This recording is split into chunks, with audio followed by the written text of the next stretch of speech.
Hello, everybody, and welcome back to the Tabletop Tavern, episode 7.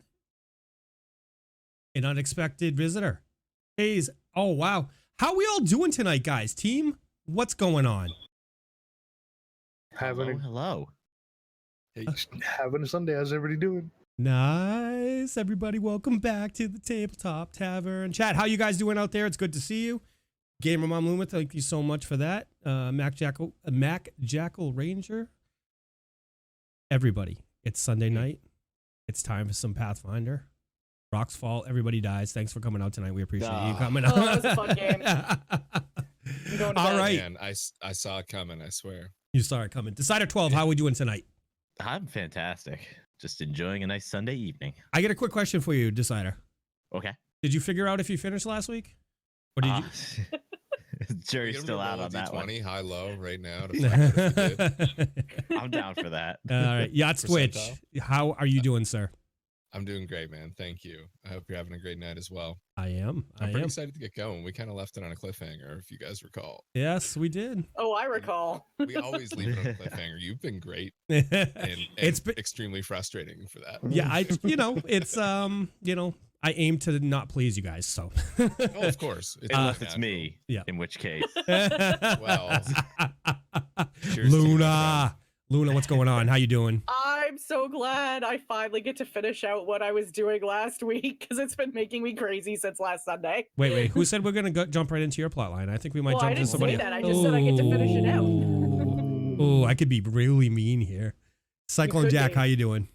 Just chilling, man. Having another good Sunday. You know what I mean? There we go. Jack, I think you had some news you wanted to throw out there. We did. From all of us at the Tabletop Tavern, I would like to congratulate a good friend of mine, a good friend of the MechWarrior communities, Great Wolf and Doc Wolf, for successfully having another baby. This is going to make number 3. Congratulations. Hey, congratulations. Congratulations. So, guys, put your hands together for them out there. You know, we wish them nothing but the best. November. It's going to be, that's pretty soon. Nice. No pressure, buddy? No pressure. Yeah. 3 kids is definitely better than, 2. So I don't know why. I mean, they're just going to fight more. So I don't know. I stopped after 1. I was good. So funny story. When he originally told me, I thought he had like 5 or 6 or 7 kids already. I was like, oh my God, that's another one. He has a cabal of children. Yeah, right. They're going to take over the world. They're going to take over the world. Football team. At least a little league team. All right. So, guys, let's see some rolls from the team and see who's giving us a quick catch up on last week. 17. Oh, please. 7. Idabrix and Mihaly, give me a roll off, please. Oh. 18. Okay, so I would like to put forth a new rule. If you did it the week prior, you were exempt. Absolutely not. Absolutely not. The dice dictate. The dice dictate this. The dice are bullshit. The dice are keeping you guys honest. They're keeping you guys. They're keeping you guys honest and paying attention. So it's a tool. Okay. I can't roll in combat, but at least I can do this. You got this one nailed. All right. YottsTwitch, give us a breakdown of last week. Folks, if you were not here last week, or if you need a slight refresher, we started the episode with us storming into the house of Emily and Allergast. Oh my goodness. Emily and Allergast Barrett. We searched the house for Allergast, who had gone in a while ago and had not yet come back. In one of the rooms, we found a body. Allergast. We also found a goblin. He'd been burrowed into the ground. Davdithas, you said like you didn't know that? Or That's a surprise to your me. character was drunk at the time. Don't worry about it. That's believable. We found a goblin that had been burrowed into the ground underneath a closet. And we killed that little fucker. as one does. Everyone but Squee. Davdithas took Emily to the healer. What a nice fellow. Thank you. But after that, it seems the universe rewarded him. And he met a nice young lady who told him of some rats in her basement. So he was, that is not a pun. Oh. Although he did inspect her basement. This, in fact, was a clever ruse, and she lured him down there for some fun times. which Fun times. Davdithas Yeah, we played Yahtzee. did partake in. We played Yahtzee. They played Yahtzee, and he almost got caught by her father. He was pretty quick and caused a bit of a distraction. Tried to hide. That didn't. Wow. He was pretty quick. Wow. But anyway, he didn't Wow. get caught. The father totally believed that he was just down there. Gunnar, being a nice fella, took the body of Allergast over to see Father Xanthus and discuss how to properly deal with that. Myself, Mihaly, and Idabrix, we just kind of ducked out.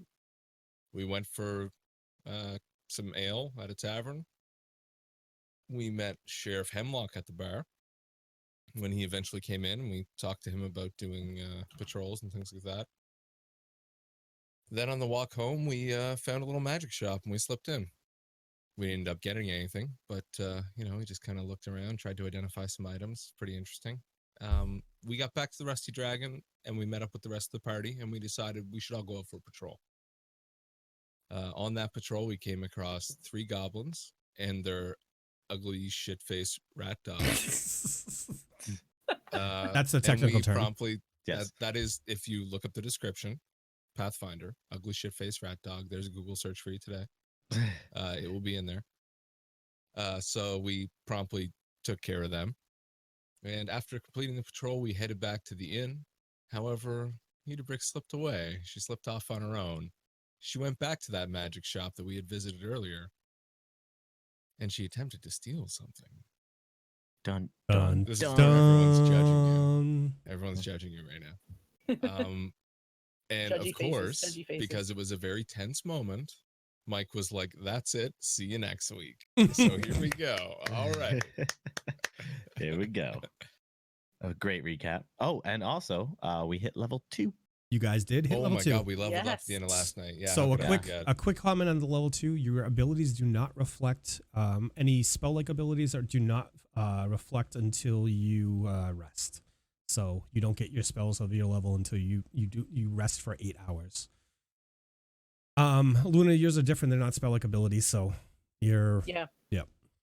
So when last we left off, Idabrix was running out of the back door of the house, escaping from a howling sound coming from a container that she tried to access, which was bolted under the desk of the shopkeep's table. Luna, what would you like to do? Yes, I was trying to run, and I am going to keep trying to get away. All right, so I'm yeah. gonna pop the map, and Okay. we're gonna have you do some stealth checks. So are you gonna have to describe to me how you're trying to get back, or where you're trying to get to, and how you are trying to do so? Sure, if you could just give me a refresher where I am on the map. You were up into the north.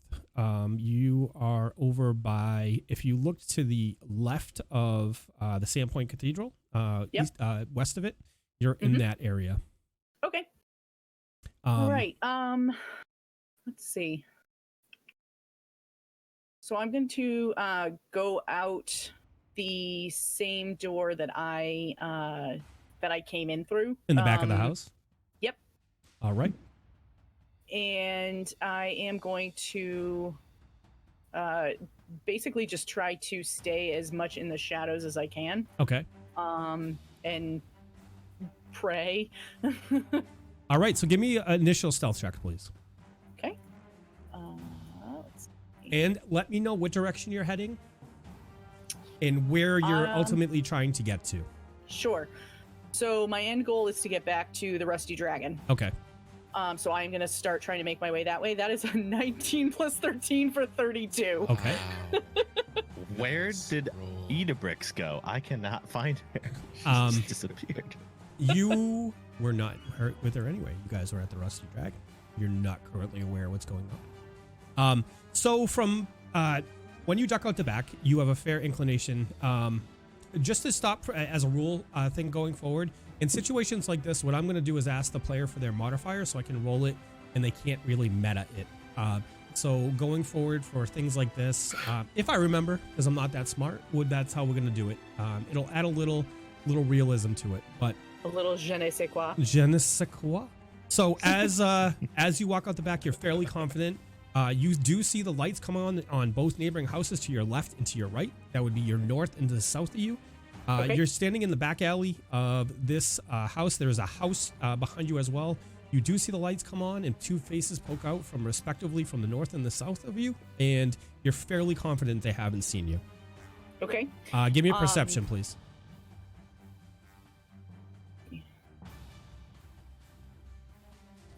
Okay.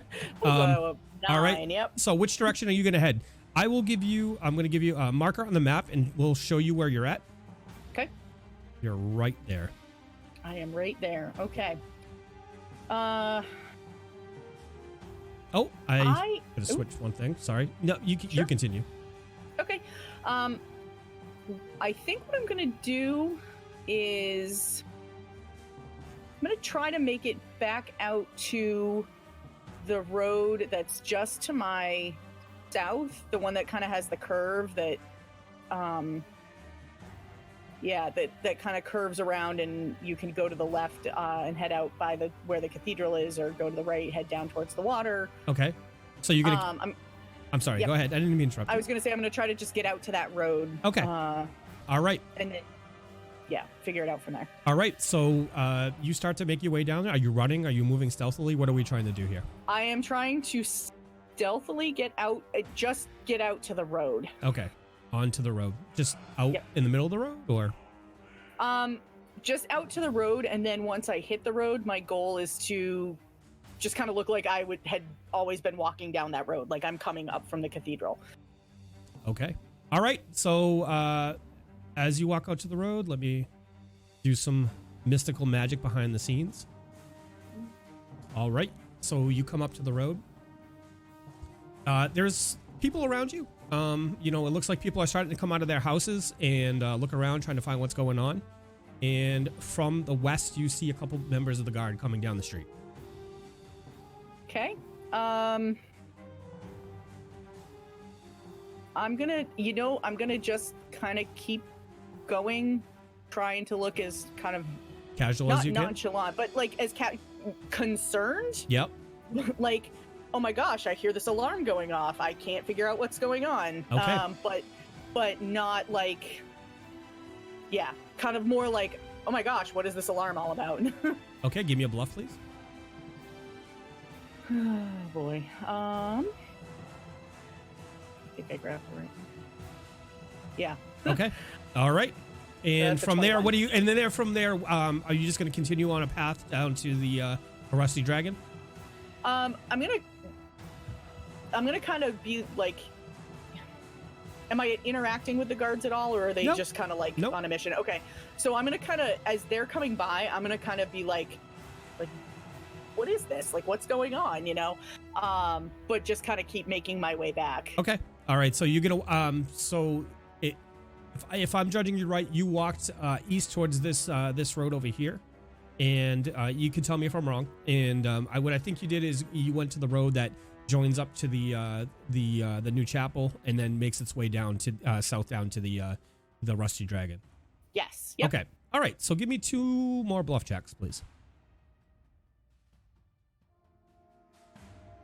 That's a 9 and a 16. Okay. All right. So as you walk down, you walk past the guards. You see the guards walk behind the building that you're in and walk over and try and start investigating what's going on. And when you're walking down, there's a couple people. They're not used to seeing you. You're known pretty well in the town, but you're not known to everybody. So a couple people eye you suspiciously, and you make it down. You do make it back down to the Rusty Dragon Inn without incident, though. Okay. All right, and Great Wolf has granted you a +1 token, Idabrix. Oh, thank you. Okay. All right, so you make your way back to the Rusty Dragon Inn, and you guys can take it from there. So we're already at the Rusty Dragon, right? Correct. Yes. All We right. left off that you had arrived at the Rusty Dragon Inn, but you didn't make any. You didn't make any you didn't give me anything that you wanted to do, so we left it as you just, you walked into the room. So you guys can go from there. So this All point, right. we've been sitting here for a little bit. So I obviously have ordered a drink or two. Okay. I would expect nothing less. Right. The real question is, do we notice when Idabrix enters? Give me a perception. Idabrix, are you Wow. trying to hide? Wait. Idabrix, are you trying to hide your presence as you walk into the inn? Nope. Okay. Give me. Yeah. It's a 3 + 10 for 13. Yeah, you definitely do. Hey, where have you been? Mihaly doesn't seem to notice. I just head in my cup, I guess. And Gunnar notices. So Gunnar and Davdithas notice as Idabrix walk into the inn. Well, as I turn my head towards her, I go, Idabrix, we lost you for a minute there. Where were you? Wait, Idabrix is here? No, don't worry about it. Don't worry about Okay. it. It's fine. Ben. Everything's fine. You're fine. All right. Go back to your drink. Go back to your drink. I'm just the next to you in height, but the tall one noticed me. I just needed a few minutes to myself. There's been a lot going on, and I just needed a few minutes to kind of regroup and Understandable. Idabrix. I get mean, my head back together. Idabrix, give me a bluff, and everybody else who give me a I was sense waiting motive, for it. please. what if I literally just believe her? So I have a 19. I got a 1. I guarantee this is gonna all right, maybe not. You guys believe her. You Yeah. you all believe that she just needed some time for herself. Yeah, I hear you, Idabrix. I mean, we've been dealing with a lot. It's a stressful day, for sure. Yeah, I mean, if you ever want to talk about anything, like Gunnar is really good at it, surprisingly. So I recommend him. I like how you just volunteer people for things. Oh, we all know. Desna knows I'm not the greatest at this. Abiko comes out from in the kitchen. She looks around at you guys and she's like, "Hey, well met, friends. How are we doing tonight?" It has been a rough night, Sorry, guys. Amico. A very rough night. Ah, I see. With some food and some ale help. I mean, yeah, definitely. Okay. All right. I think he wants less the food, more the ale. Yeah, I Yeah, mean, but I feel like from the behavior that I've seen from this gentleman, and she looks at you and smirks, I think he's gonna need some food as a base. I mean, you could Yeah. just put some ale in a plate. I'm fine with that. Gonna lap it up. I'll be one of right those out. Rat dogs. Yeah. Oh gosh. Bathana, get some food ready and for our heroes here, as well as a round of mead for them. Now that's what I like to hear. No place like the Rusty Dragon, am I right? Yeah, it's a pretty great place, Wait. isn't it? It is. There's It no is a pretty finer in great the city. place.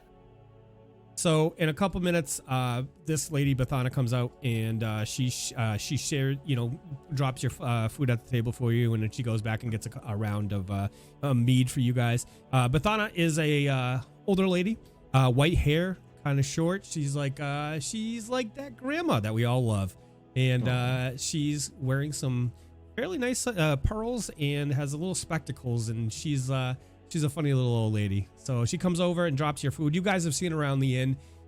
She tidies up the room. She does all kinds of things there. So Oh, she's so nice. she is. She's a little Yeah. sweetie.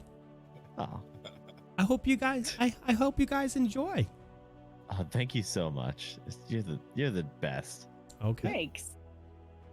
So the rest of the night in the common room is uneventful. So you guys can do as you wish. Speak for yourself. Uneventful, he says. Mhm. Yeah, it's about to change. Uneventful Another round for of mead, you please. three, maybe. Yeah. Gotta get started the right way. Oh gosh, what's the current time at this point? You're like 10 the 10 or 11th hour. It's dark and you guys have had a very busy day. Yeah, I don't know how late you guys are planning on staying up, but I myself need some rest. And more ale, apparently. I mean, yeah, pretty much get like a cup delivered to my room every night, so it's fine. That's mother's milk for him. I was gonna say it's like a Oh, glass God. of warm milk. Mm-hmm. It works miracles. You should try it. I'm good, thanks. Does anyone else get this pounding feeling behind their eyes when he talks for too long? Pounding? I don't. Who's he? Who are you talking about? I think he's No talking one. about me. No one, Yeah. it's fine. This is fine. I've been known to have that effect. on Everything's people. fine. Everything's fine. You definitely do, my friend. So tomorrow, I'm going to bed. tomorrow we do patrols, I'm right? not even hungry at this point. We'll do breakfast. All right. Gunner's down not for that. hungry. That's saying something. Yeah, are you okay, friend? Oh, I'm fine. Gunnar stands up and I head upstairs to bed. Okay. Well, I mean, if he's going, I'm going. Not like in his room. With to my recent own events, room. that wouldn't be such a surprise. Naked I'm man gonna lock- hugs. I'm gonna lock my door tonight. Just, I don't Okay. want any of that weird morning stuff. Okay. All right. And Idabrix and Mihaly, what are you doing for the rest of the evening? I think I will probably head to bed myself. Okay. Been a bit of an eventful evening. Okay. I'm going to. Well, there's been a round of drinks served to the table, has there not? Yeah, you guys spent your time drinking and eating your food. You're fine. Oh, If you if I was thinking there was a round of full drinks at the table. No, which no, I was no, no, about to no, promptly no. chug. Please, you think I would walk away from a Yeah. full drink? right? Yeah. Good point. Come on. Okay. Yeah, I'll just finish up my drink and I'll head upstairs. Okay. The night passes uneventfully. You guys wake up in the morning, and what do you do? I'll do my usual. Pray. Okay. I'm just gonna get up and make my way downstairs, get Okay. dressed and make my way downstairs. Okay. Now, as you make your way downstairs, you see you see Bathana again. Bathana is Amiko. You can hear the sounds of Amiko from the kitchen, getting the morning ready, getting all the food ready for the morning. And Bathana says, "Oh, can we help you, Mrs.?" Gonna get some breakfast, Absolutely. whatever you've got this morning. Absolutely. Absolutely. We have leftover wild boar hash and some fresh duck eggs. Does that sound good? Sounds great. Excellent. We'll get that right over for you, Mrs. Thank you. Mihaly and Gunnar, what would you like to do? All right. I'm gonna like dismount out of bed with one of those like lean back and then kick your legs out to like launch yourself up. Give me an acrobatics And, check. Yeah. Okay. Acrobatics, what? Yeah, I can't talk apparently. Acrobatics check for a awesome dismount out of my bed. 18 plus 2 equals 20. You do that, and in the process, you actually learn that you can do a backflip out of bed and land on your feet, and you throw your hands up, and you look around, but you don't see anybody with a scorecard. Okay. So not seeing anyone, I'm slightly disappointed. But then I like crouch down and look around and cast detect magic. You do not detect any magic around you right now. Okay. So I straighten up my robes a little bit and grab my bag. Let me correct myself. You And do head not downstairs. detect any magic except for the items you are currently carrying that you know to be magic. Right. Nothing new. Nothing new. Gotcha. Give me an I head intelligence. downstairs. Give me an intelligence check, Yachts. Excuse me. I'm sorry. Mihaly, give me an intelligence check, please. It's okay. No sweat, man. I roll an intelligence of 5. Okay. Continue. So you're gonna head downstairs. Yep. Okay, when you head downstairs, you see Idabrix down, sitting at a table with some wonderful smelling food, and you hear the sounds of Amiko from the kitchen. Hey, Idabrix. Morning. Morning. You order up some food. It smells pretty good. Yeah, it's pretty amazing. This Alright. wild boar hash. Yeah. Wild boar hash. Eat it all before Gunnar comes. Yeah, pretty much. That's the Yeah, that's you the won't goal. get it. I'll take 2 orders, please. All right, Dad, we're gonna switch over to Gunnar. Simple wake up in the morning prayers, get ready like usual, armor, clothing, glance around the room, make sure I didn't forget everything, Okay. double check my persons, and then head downstairs for breakfast. As you head down, you smell the wonderful smell of boar. You know this because you've hunted this many a time and very recently. As you get downstairs, you see Bathana, and you also see Idabrix and Mihaly at the table enjoying some wonderful food. I step up behind them and throw my arms around them. Good morning, friends. Good to see you both. Gunnar, you made it surprisingly fast. No faster than usual. Oh no, I was just trying to eat all of the boar stuff, the boar hash before you could come down. But if you want a bowl, I guess you could have my second. I see you ordered me breakfast. Thank you. Yes, sir. Friends look out for each other. Of course. In the meantime, I'm just like, oh god. Davdithas, what are you doing at this point? I'm just wrapping up my prayers. So, Okay. thank you so much, Desna, for the powers you have granted me this day. And please, please, please don't let it be herpes. All right. Give me a constitution. Give me a constitution check. Oh, that shit stays with you for life. It's a 14. Okay. Oh, not a bad roll. Okay. Okay. All right. All right. Okay. As you make your way downstairs, you see your wonderful friends down there. The wonderful Gunnar looks up at you, and you think he might be getting ready for a man hug, but you're not quite sure. But everybody is sitting down enjoying some wonderful smelling food, and you join them. Hey, everyone. How's it going? Morning. Good morning, Davdithas. Come here, my friend. And of course, there is the big man hug. Arms around him, pick him up, and shake him around a little bit before setting him back on his feet. I'm gonna nudge Idabrix and like these two, right? Right? I know, right? You know, All right. As you guys are thing is, I'm kind of getting used to this. I think we should finish our discussion. Discussion? Yes, about the flower and the bee. Oh, right. Yes. And the pollen. Yes, and understanding when one finishes or not. Right. As you yes. guys start discussing this, the door opens and you see Sheriff Hemlock come in. Takes off his helmet. Sheriff. Sheriff, he takes off his helmet and his coif and he tucks them under his arm. He walks over to you guys and he addresses you. Hey guys, a word if I may. I know we were supposed to meet early this morning, but there's been some events. I know of the attack last night, and then there was something weird with an alarm going off at one of the properties. But also this morning, a friend of the town showed back up. We weren't expecting her at least until autumn, but she brings troubling news that can affect all of us. We would like to bring you in to meet her and catch up on reports. She's currently with Mayor Tavern, and they are awaiting our return. Would you be willing to come listen now, as opposed to the time we set for later? Yeah, absolutely. I mean, I am. Yeah. Yeah. I assume we can finish this conversation on the way, Davdithas. It's fine. How do I know if we finish the conversation? Oh.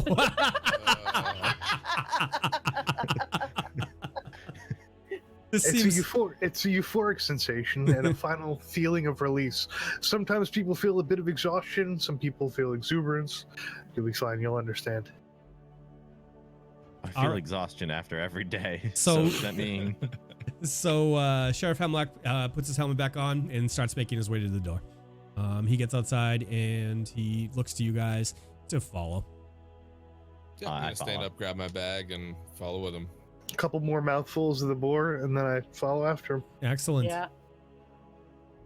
As you guys start making your way over to the town hall with Sheriff Hemlock, he's like, it's slightly unusual. Our friend who you're going to meet shortly, she typically doesn't come here that often, and we weren't expecting her for another couple months, but she's here now with news. So with everything going on recently, I think this it might help us a little bit. I thought you were referring to Davdithas. It's all right. Sheriff, it's his first time. He doesn't understand. I don't get it. I don't Okay. get it. But in all honesty, Sheriff, what does this friend like do for us? Like, you say you weren't expecting her. She's hard to describe, but she's a friend of the town. She is maybe one part bounty hunter, one part survivalist, maybe one part mercenary. However, you know, a healthy mix of the three. Fair enough. You'll meet her in a little bit. Certainly is a good friend to have. Yeah. So as you make your way over to town hall, you guys get up to the building. It's a large building. It's a very prominent building, and a couple of you have been before. As you enter town hall, you make your way through the common area and take the stairs to the second floor. Sheriff Hemlock steers you towards a very comfortable looking room, and within you see two people: Mayor Devon, who you recognize, and an extremely attractive elven woman. The elven woman's willowy form is adorned in studded leather armor. A very finely crafted short sword hangs from her belt, and a holy symbol hangs from a rawhide strap around her neck. Her eyes, a special shade of gray and filled with warmth, stare back at all of you appraisingly. And this is the person that you currently see.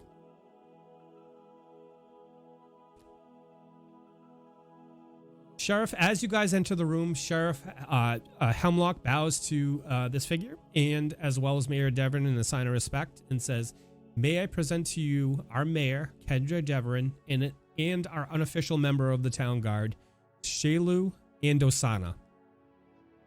At this, both the mayor and Shailu, they lock eyes, and they kind of smirk at that comment.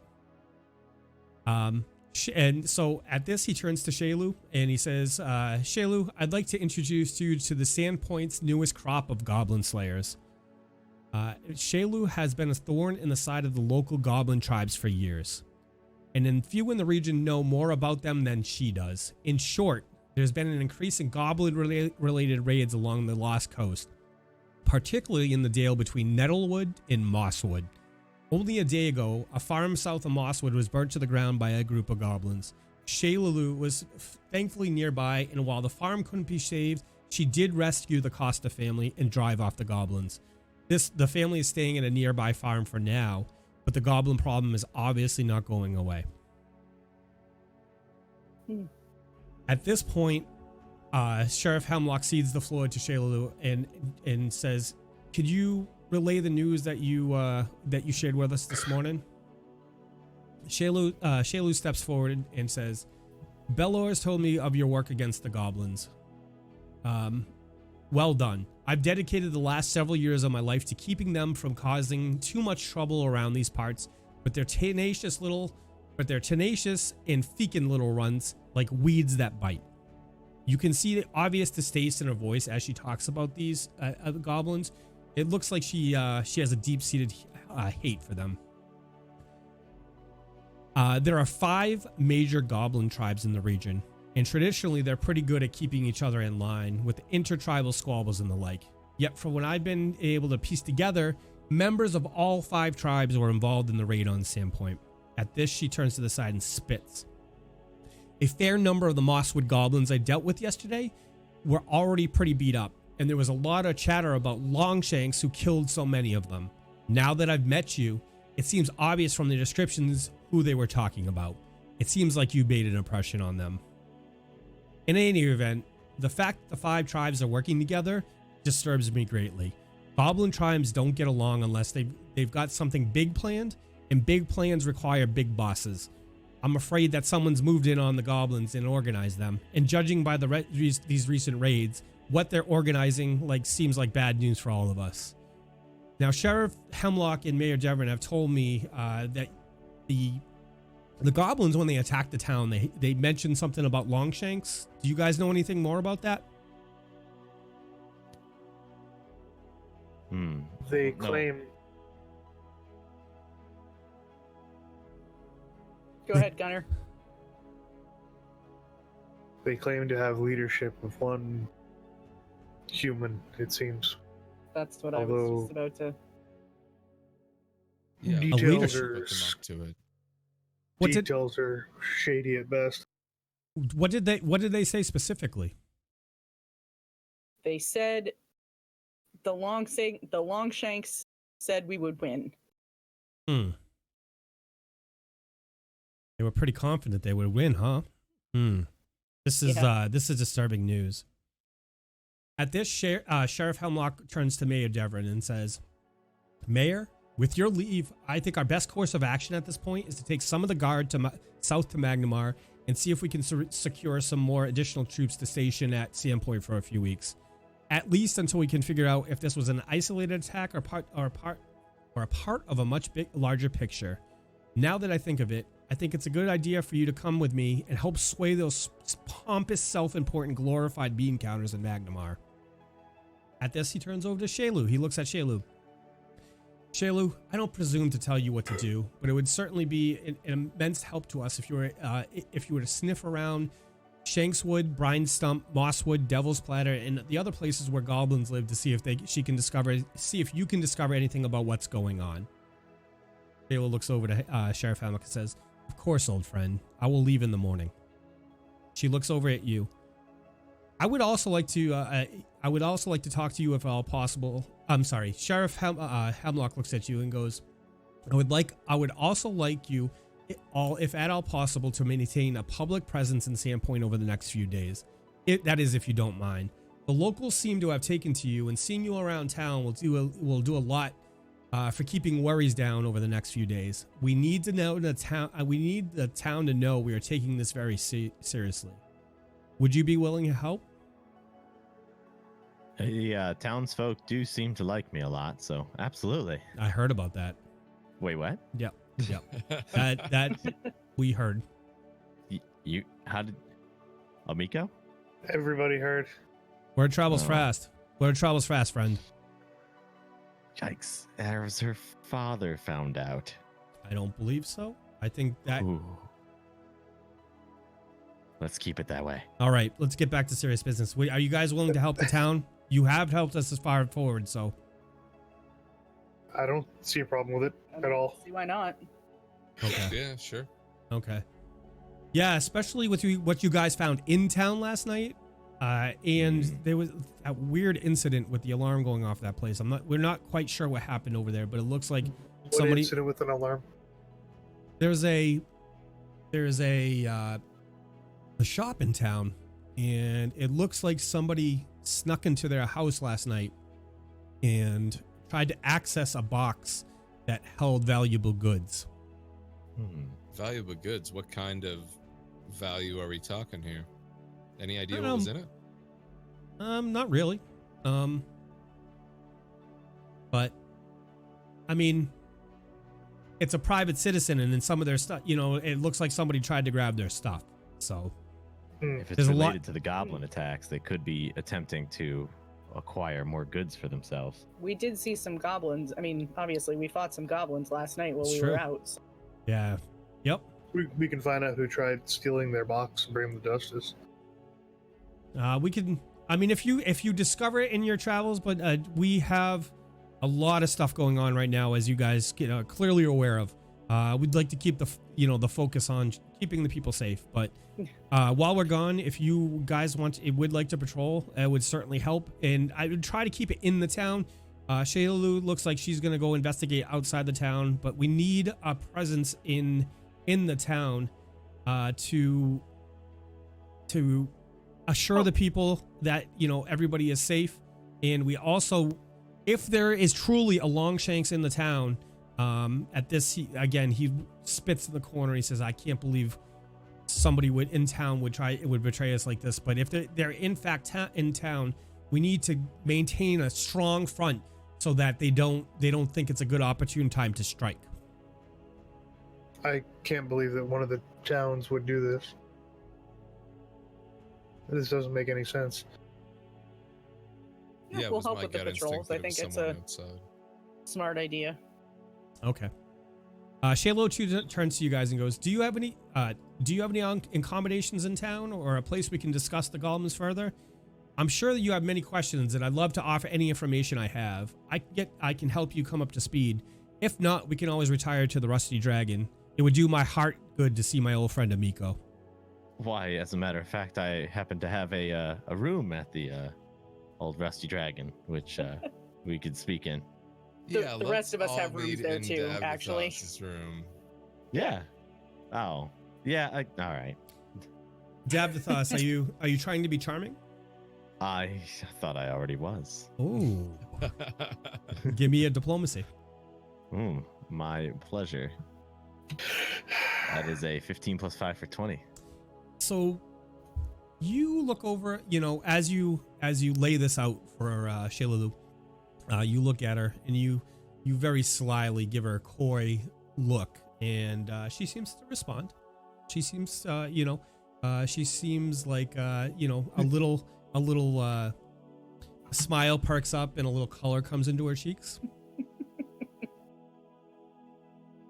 Well, looks like I've done it yet again. Ow. Maybe you can finish this time. Whoa, I was a whisper to myself. How did you hear that? I'm standing a foot from you. Oh, right. At Anyway, this, yes, Shayla, she just laughs at you guys. All right, let's make our way down to the Rusty Dragon, and she looks over. She goes over and gives Sheriff Hemlock a hug and kisses him on both cheeks, and she as well to Mayor Devon. So you guys leave City Hall and you start walking back down to the tavern, and if you haven't, I'll let you guys take it from there. It'll take you a couple minutes to walk over. If you want to pass it uneventfully, you can let me know, and you continue the conversation when you get to the Rusty Dragon. So that final moment of release. Ooh, I don't want to talk about this right now. Not right now. Not? Not right now. There's no shame in it. Gunnar, It was your first time, I understand. Is Shaylu still in earshot? Oh, she's right next to you. Shaylu looks over at Gunnar and says, what are you discussing? It was his first time that No, he laid with the maiden last night. Oh. No. I was checking the basement for rats. Okay. Yeah, Is checking that- her basement for rats. Nudge, nudge. She laughs and she's like, "Oh, are you? So you're a little predisposed with somebody else in town? Who is it?" Oh no, it was a thing, and I think it's done, and we've got goblins to take care of. Yeah. Give me a. Let's go do diplomacy again, please. All right, good old diplomacy. That's a 17 plus 5 for 22. All right, so she looks at you and she's like, okay, all right. Well, we do definitely have goblins to take care of, and Yes. her face grows a little bit more serious, and you guys arrive at the inn. You walk in. As you walk in, she says, "I'll be right in." This is I like to surprise Amico every time I come in. So could you guys go in first? Oh, this should be fun. Sure. Let's go in. We'll order you some pickled herring. I hear that helps you keep going longer. All right. So as you guys walk in, you don't see her anymore. And where do you guys go walk? What do you guys do when you walk into the inn? Amico, we need some pickled herring for Davdithas. Yeah, I'm just gonna go find a table and pull out some chairs, Okay. grab a seat. Is anybody going up to see Amico? I am. Okay. So as you walk over to stand before Amico, Shaylalu suddenly pops out from behind you, and raspberries over at Amico, and Amico just gets super excited. Her face instantly lights up, and she's like, "Oh, friend, how are you? What are you doing here?" And you can. It's very clear to see that these are very old friends, and they're super excited to see each other. They embrace, and they start talking. Amico says, "Are you guys still hungry? You just ate a breakfast a little while ago. I mean, do you guys need mead? What can I help you guys with?" Mead, yes. Well, when in Rome, yeah, I'll take a glass of mead, but catch up with your friend. Davdithas also needs the pickled herring, the home remedy. I Don't with the endurance. I don't currently have that, but I could send one of the boys out to see if we can find it somewhere in town. I appreciate that. I'm sure he will too. Okay. All right. So We'll see. So as you guys go down and sit at the table, a couple drinks, Bathana comes and drops a couple drinks off to you, and you see Amiko and Shaylulu talking, and it's generally really good natured. They get smiles on their face, and then suddenly Shaylo kind of looks down and she looks at Amiko, and her face goes serious, and she indicates you guys. She points over at the party, and they embrace, they hug again, and she walks over and sits down. So, Shaylu, what's the plan of action? Well, I've thought I'd give you guys some information about the local tribes in the area. As I mentioned earlier, there are 5 major goblin tribes in the region. The closest to Sandpoint are the Bird Cruncher goblins, who live in caves along the western edge of the Devil's Platter. Although traditionally these goblins are the least aggressive of the 5. To the south are the lick-toed goblins of the Brine Stump Marsh, pests who are excellent swimmers. East are the Seven-Toothed goblins of Shankswood, goblins who secured a place for themselves by raiding Sandpoint's junkyard and rebuilding the stolen refuse into armor and weapons. Farther east are the Mosswood goblins. They are likely the largest tribe, but one traditionally held back by feuding families within their own ranks. And finally, there are the Thistletop goblins, who lived on the Nettlewood coast atop a small island that some say holds a passing resemblance to a decapitated head.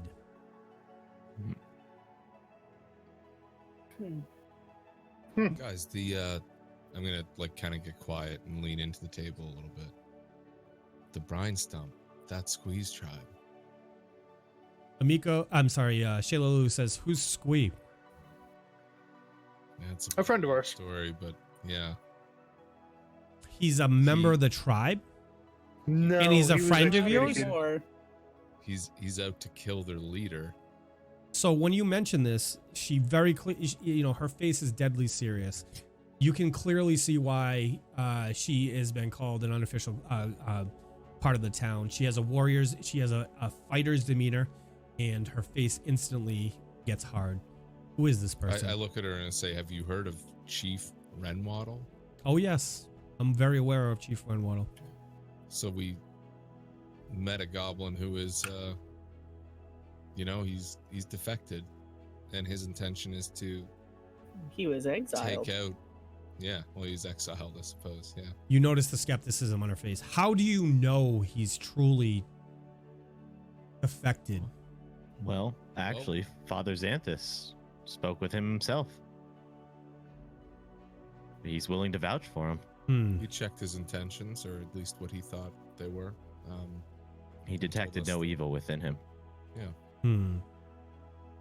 Now, it's not to say you should fully trust the guy, but should you ever come across him, we would love if you would spare him for the time being. So I'm supposed to spare every goblin I come across randomly? No, just this one. How would I know it's just this one from any other goblin out there? He carries my blade. I've He has never our seen you. horse. I don't know what your blade is. No, I can explain to you. It's not a problem. So think about this from my point of view. My job is to roam this countryside, taking care of the goblin threat or any other threat that comes into town or near town or presents itself in the wild. I come across a target in the woods. I'm supposed to stop, observe, look for a blade.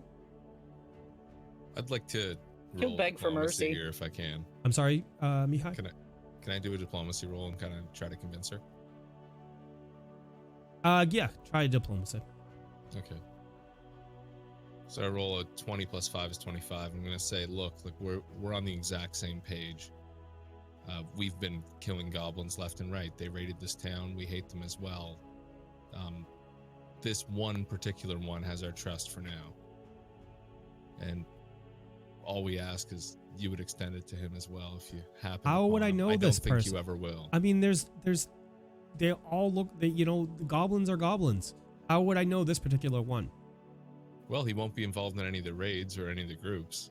Okay. Where does he If you reside? were to- Sorry? Where is he? Tickwood. Yeah, he's made a camp up in Tickwood. He's keeping to himself. You probably won't come across him anyway, but were you ever up that way, maybe just don't kill him for us. I can't hold off attacking a target. If I knew this person, if I met them, that might be a good start. We could probably arrange that. We could facilitate that, yeah. Okay. Think of it this way. If we were to get him in a position of power and have him, friendly with us, we would essentially have, the Brine Stump Marsh tribe taken out of the equation as far as the 5 groups that are teaming up. You think even if he was in a position of power, those goblins are going to be erased from this world? Well, we can just go in and kill them all together then. En masse, they're going to be wiped from the region. Personally, I don't think Squee would have an issue with that. Yeah, I think that would be fine. Okay. But if we got him in power, maybe he could find out some information for us, like how they're all united. I think you're missing the point. There's gonna be no power. There's gonna be no goblins there. These goblins, their very nature poses a threat to us. They don't care about anything. They want you dead because you are human. Squee's a little different, I feel like. I'm not talking about Squee right now. You're talking about putting a goblin in a position of power. He's going to have a position of power over nobody because they're not going to be there. Well, I'm just saying if we got him into power first and then we found out the info and then took care of them all. So how would you kind of speed the process up? How would you propose to do this? You said this goblin's an outcast. How would you propose to get him into a position of power? We help him take out their leader. We train him, give him some gear, let him go in and challenge him for a position of power. I feel like it's a waste. If he dies, you get what you want. We go in and kill them all. Yep. If he lives, we get him extra information, and then you can go in and kill them all. I thought you said he was your friend. He is. Just don't kill him. This is he wants. But you're saying he's friend, but you very casually said, if he dies, he dies. Well, he's going to do it on his own. We might as well help him and increase his odds. Maybe we'll set up a time where I can meet him, so at least I won't slay him in my travels out there. We'll figure that out. I do have more information about the goblins if you'd like to hear it. Sure. Okay. So goblins generally live short, violent lives. It's unusual for a single goblin to achieve any real measure of notoriety, but when one does, it's well earned. Currently, 6 goblins in the region enjoy the status of hero. Big Gugmut is an unusually muscular and tall goblin from the Mosswood who it is said to have a hobgoblin for a mother and a wild boar for a father. Corvus was a champion of the Seven-Tooth tribe, as well as known for his short temper as he was for his prized possession, a magic longsword sized for a human that the goblin stubbornly kept as his own, despite the fact that it was too large for him to properly wield.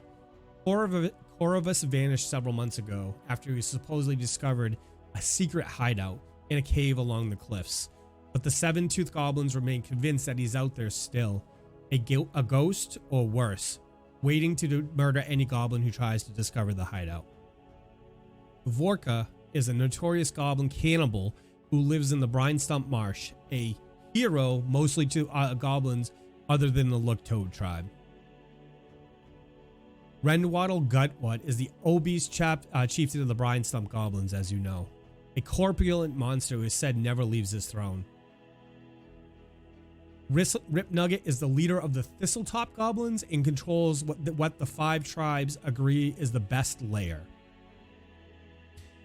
And then there's Bruth Azimus, an infamous bugbear ranger who lives in the northern Nettlewood and often visits the 5 tribes to trade things stolen from caravans for alcohol, news, or magic arrows. I have fought. Bruzimus has a particular hatred of elves, and I have fought him on several occasions. To date, neither of us has managed to get the upper hand. But I vow, I won't be the one to fall in that private war. Here, I've written this down and made a few copies in case you guys need to reference it. So I will make this note public for you guys. Thanks. You guys We'll only need 3 copies. All right. So that is public. You guys can refer back to it needed. What you would do is go into the image thing, or I might copy as a note for easier usage for you guys. All right, perfect. These goblins are a menace. They simply, creatures like this, there's not really reasoning with them. Your friend Squee might be an outlier, but they're the exception and not the rule. They're horrible, they're fucking terrible, and they want to hurt us for hurt's sake. There's no reasoning with them. From what we've seen, I don't think any of us would disagree with that. So let's do this. Can you describe to Sheriff Hemlock where Squee is? And I'll send a runner out there and we'll meet in a neutral area outside town. And we can make sure that that I don't slaughter him in my travels. I'm going to be patrolling all around the outside of the area, and it would be good that we meet. I think we can arrange that. Yeah. All right. So with that, she yells over to Emiko. Emiko, can you send one of the runners up to get Sheriff Hemlock? Of course, friend. I'll send that right now. She grabs a small boy. The boy runs out of the inn, and you guys are sitting there. So seriously though, you won't kill him? I You're not told just you. gonna go up there to meet him and slaughter him, right? No. That'd be really uncool. I'd like to sense motive. Okay.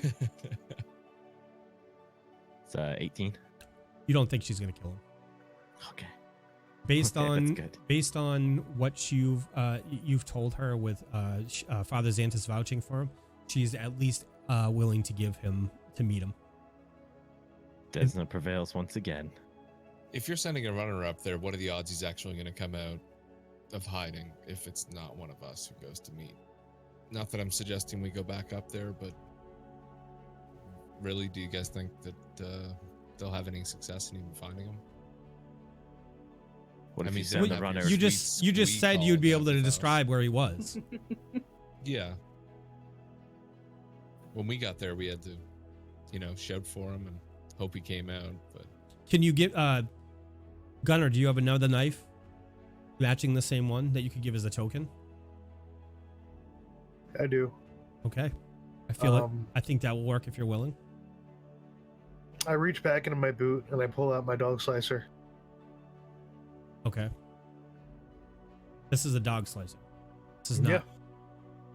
It's the one that he gave me in exchange for the knife that I give him.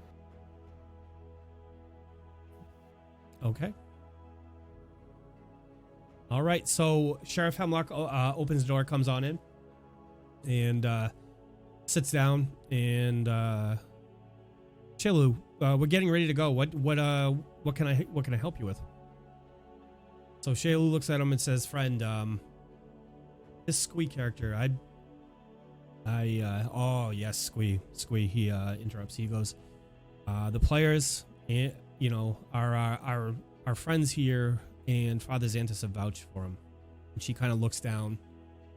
Can you send a runner out there? And I want to meet him. I don't, the player, the party feels like, and I feel like I should meet him. So when I'm out in the wild, I don't have to second guess my shots. I don't have to second guess taking down an enemy. And Sheriff Hemlock nods his head and says, "Yeah, that's probably a good idea." He looks over at you guys and he says, "Can you tell my runner where Squee is?" Absolutely. He's more towards the eastern part of Tickwood. Do you happen to have a map? We can get a map for you. Okay. Gunnar, would you mind handing me your note? I don't think you'll need it anyway. We can just draw on the back of that. That's true. I hand you over my note. Okay, so we flip it over and just start drawing a map crudely. Sheriff You can see Hemlock. The mountains are here. Okay. Thickwood Forest here. The lake here. Or Squee, sorry, roughly there. river. Okay. Yeah. Big Uh, red X. So Sheriff Hemlock yells outside, "Kingsley, come in here." So a younger guard comes in. He has a bow about him, and he looks like he's not heavy armor, like padded armor. So a little bit lighter on his foot. Kingsley, these people are gonna draw a map. What I need you to do is go out to this location and let Squee know that we need to meet him outside the city in a couple hours. And we need to introduce him. How We have to do a very specific call. Davdithas, if you wouldn't mind. Sure. Squee! Squee! Squee! He seems to respond Just really like well to that. Yeah. Oh my god. Okay. Can, So can King- we get you to practice before you go just to make sure you get it? Yeah.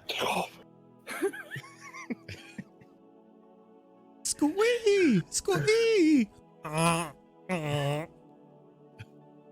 Is that it? That was pretty That was good. pretty I think, good, I think actually. you might he's For your gonna be first time, expecting yeah. Davdithas, but yeah.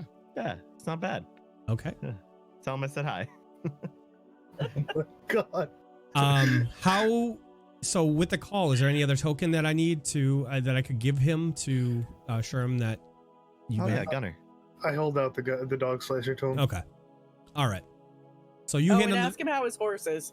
Oh, well, since we have this map here, why don't we just write him a quick note? Can he read? We're about to find out. Hey, Squee, it's your fam here. We at the Rusty Dragon. Dragon. one end.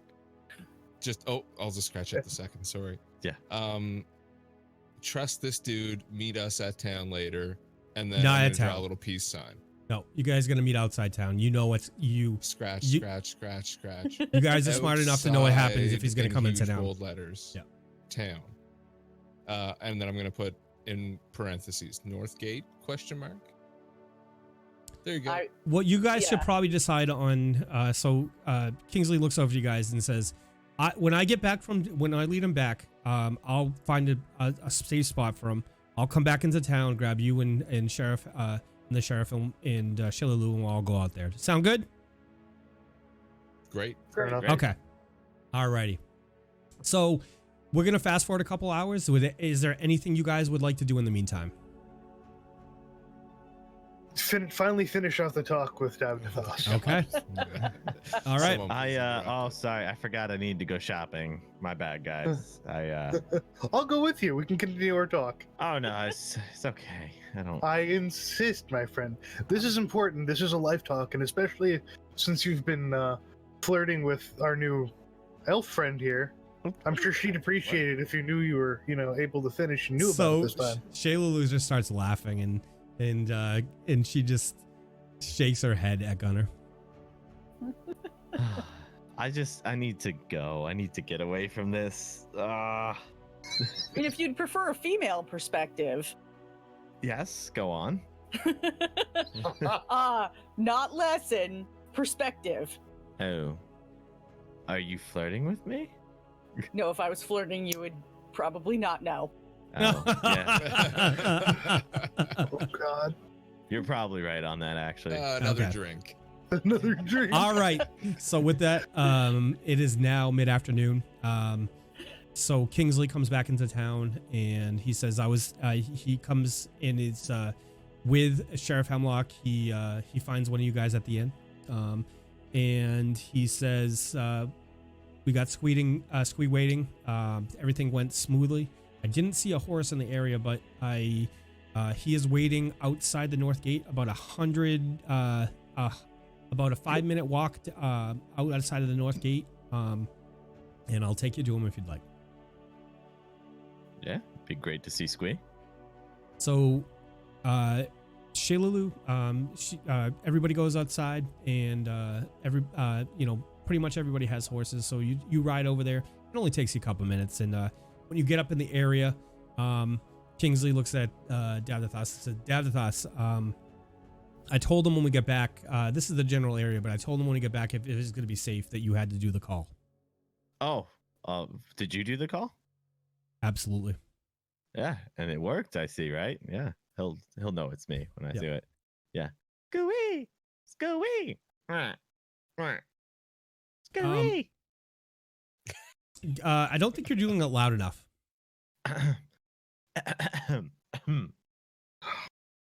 Scooey. I like to do it in low tones. Carries further.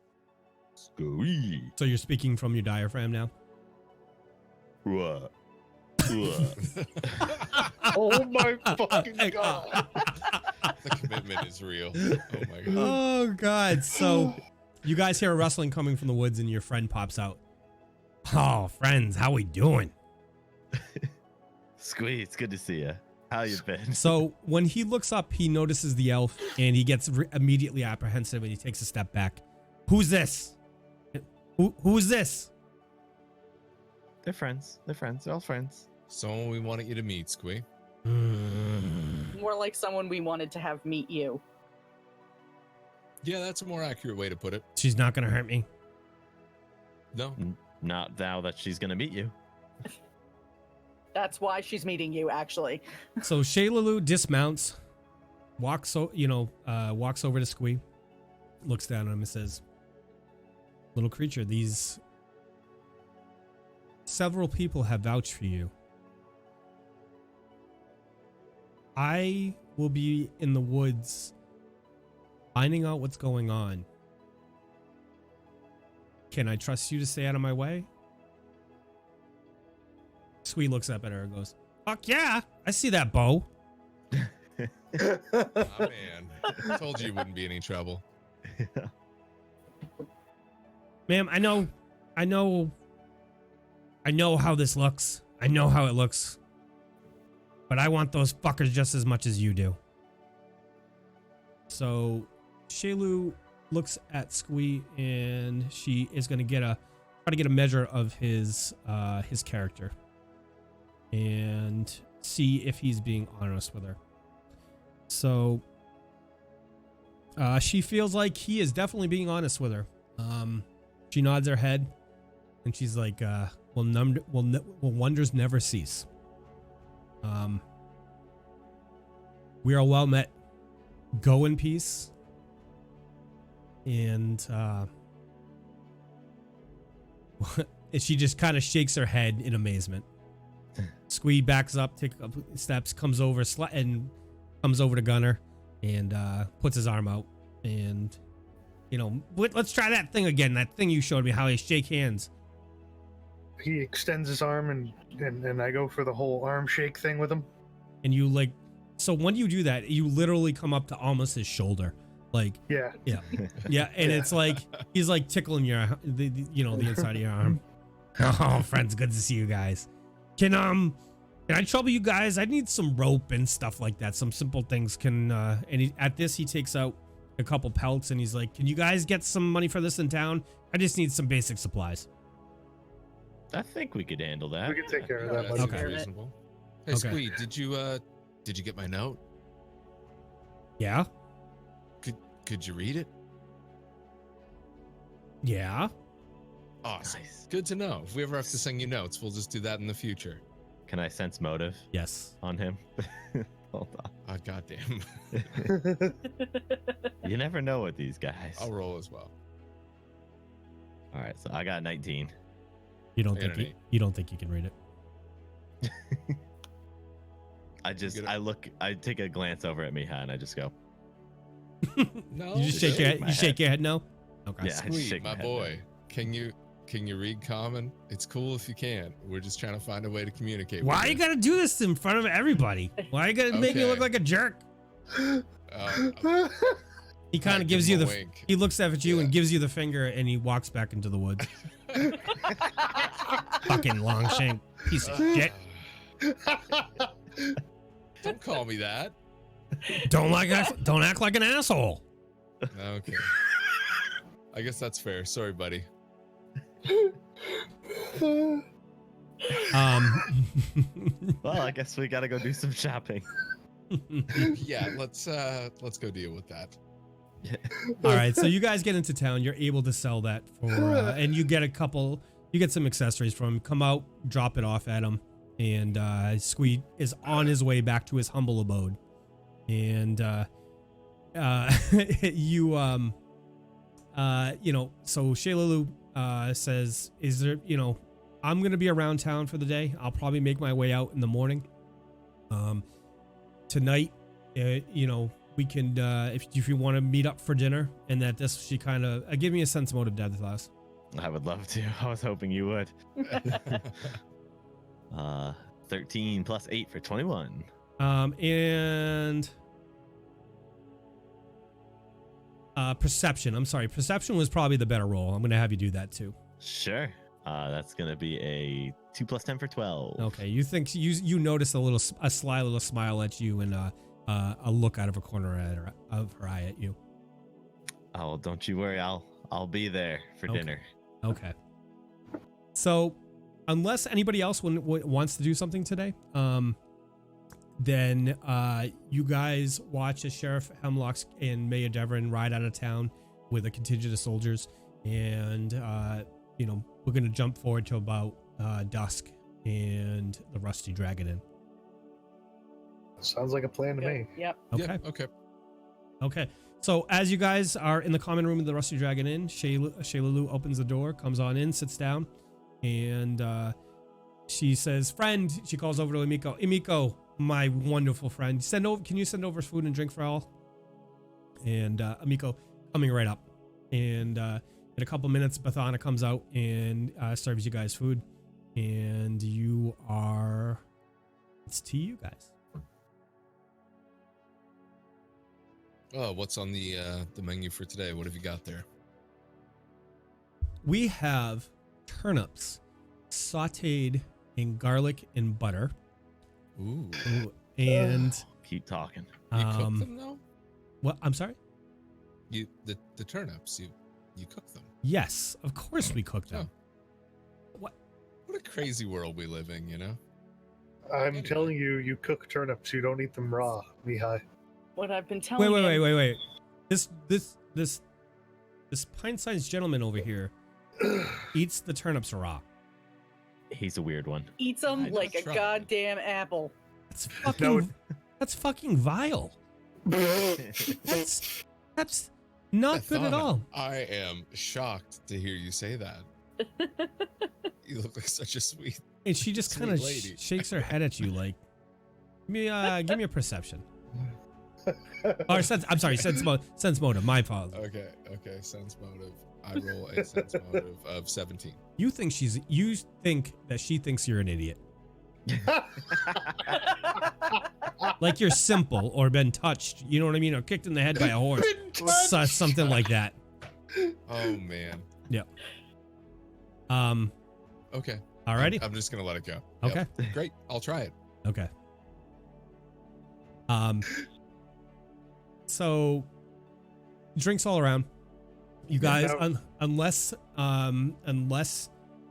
you'd like to do anything tonight, which you had mentioned you might want to go out on a couple patrols, but you guys are you guys have stepped up and said you will take a look around the town and make sure it stays safe. But unless you want to do anything else, then the night will pass uneventfully. No, Davdithas, it's very important that you're not nervous this time. Nervous? I don't ever get nervous. Confidence, my friend, confidence. I understand how when you're a little unsure, it can be a little unsettling, and I understand that. It's okay. I'm sure she can sense it, though. You need to be confident. Back there, I thought I saw her smirk at me a little bit. Give this little. Gave you a tingly feeling in your groin region. Give me an intelligence check, give me an intelligence check, Davdithas. Boom. That's a 4. Okay. Okay. All right. You're not smart enough to realize she's standing right next to you.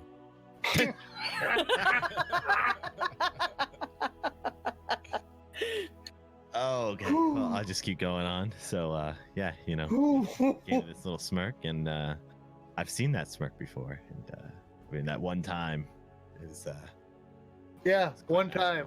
I think that's the problem. Gunnar, Mihaly, and Idabrix, give me a perception, please. Oh boy. Oh, jeez. That's 12.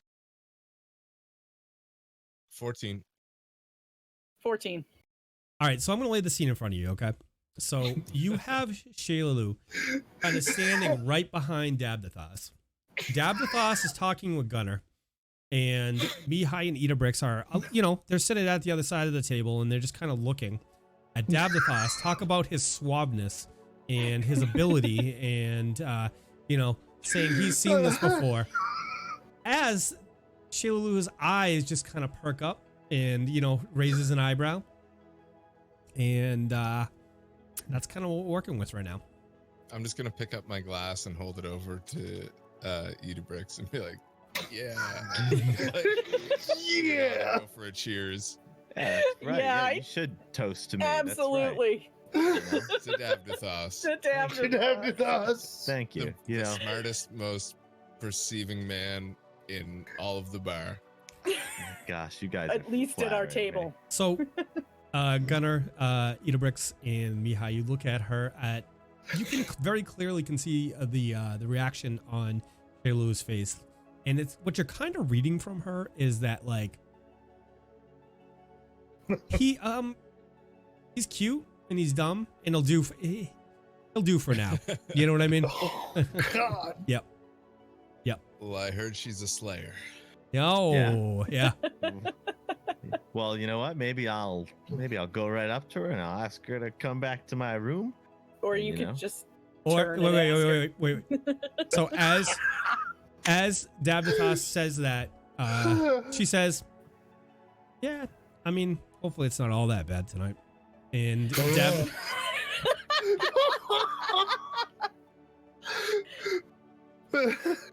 so Davdithas, you turn around and you realize she's standing right behind you. Just don't talk. Get upstairs. I go upstairs. All right, you guys see Shaylu and Davdithas retire upstairs. And unless anything you would like to do anything, the night passes uneventfully. Actually, Davdithas. Okay, so we'll switch to that in a second.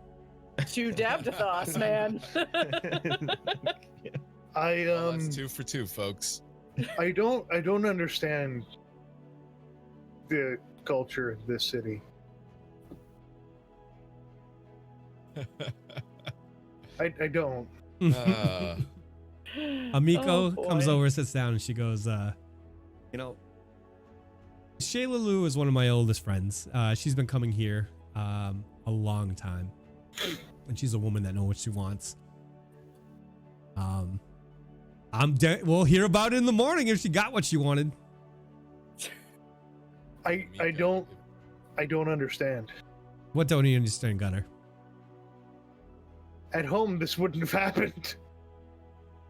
Well, I mean, she wouldn't have chose him as a partner for tonight? No. We've all been at the inn at 2:00 in the morning. We all know that feeling. So, It doesn't happen like that in the longhouses. I see. Well, hopefully they enjoy themselves, and I hope you guys have a great night. I'm gonna go turn in myself.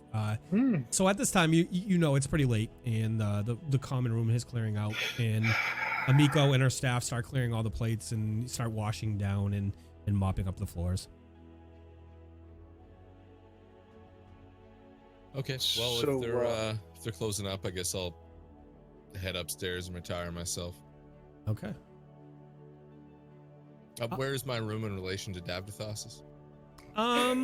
You're like 2 down from him. So, the way Okay. I see it is Davdithas and Luna's room are on what would be the west side of the hallway, and Gunnar and Mihaly's are on the east side of the hallway. All in the general same area. In the I'm walls. gonna head upstairs, lay down in bed, and take out a couple of coins and use prestidigitation to turn them into earplugs. So, Pop them in and- like wax or Yeah, I I don't think know. you can really do that. I mean, you okay, could maybe definitely not. find. You got candles in the It's room. just if for you- humor anyway. Yeah, It doesn't yeah. matter. I'm good though. All right. I'm good for tonight. Yeah. That's the long and Davdithas, short of it. give me Yeah. 2 percentages, and I'm gonna call them. Actually, you know what? Yeah, we'll do percentages. Give me call high or low, and give me a percentage. I'm gonna call high. Okay. And, all right. First number is the high number, and second one's the low. Okay. And then give me it one more time. All right, same as before.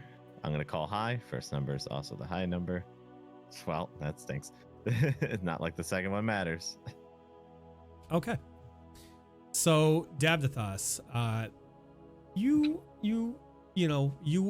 get into the room with Shilalu, and she very aggressively grabs you and throws you on the bed and undresses you.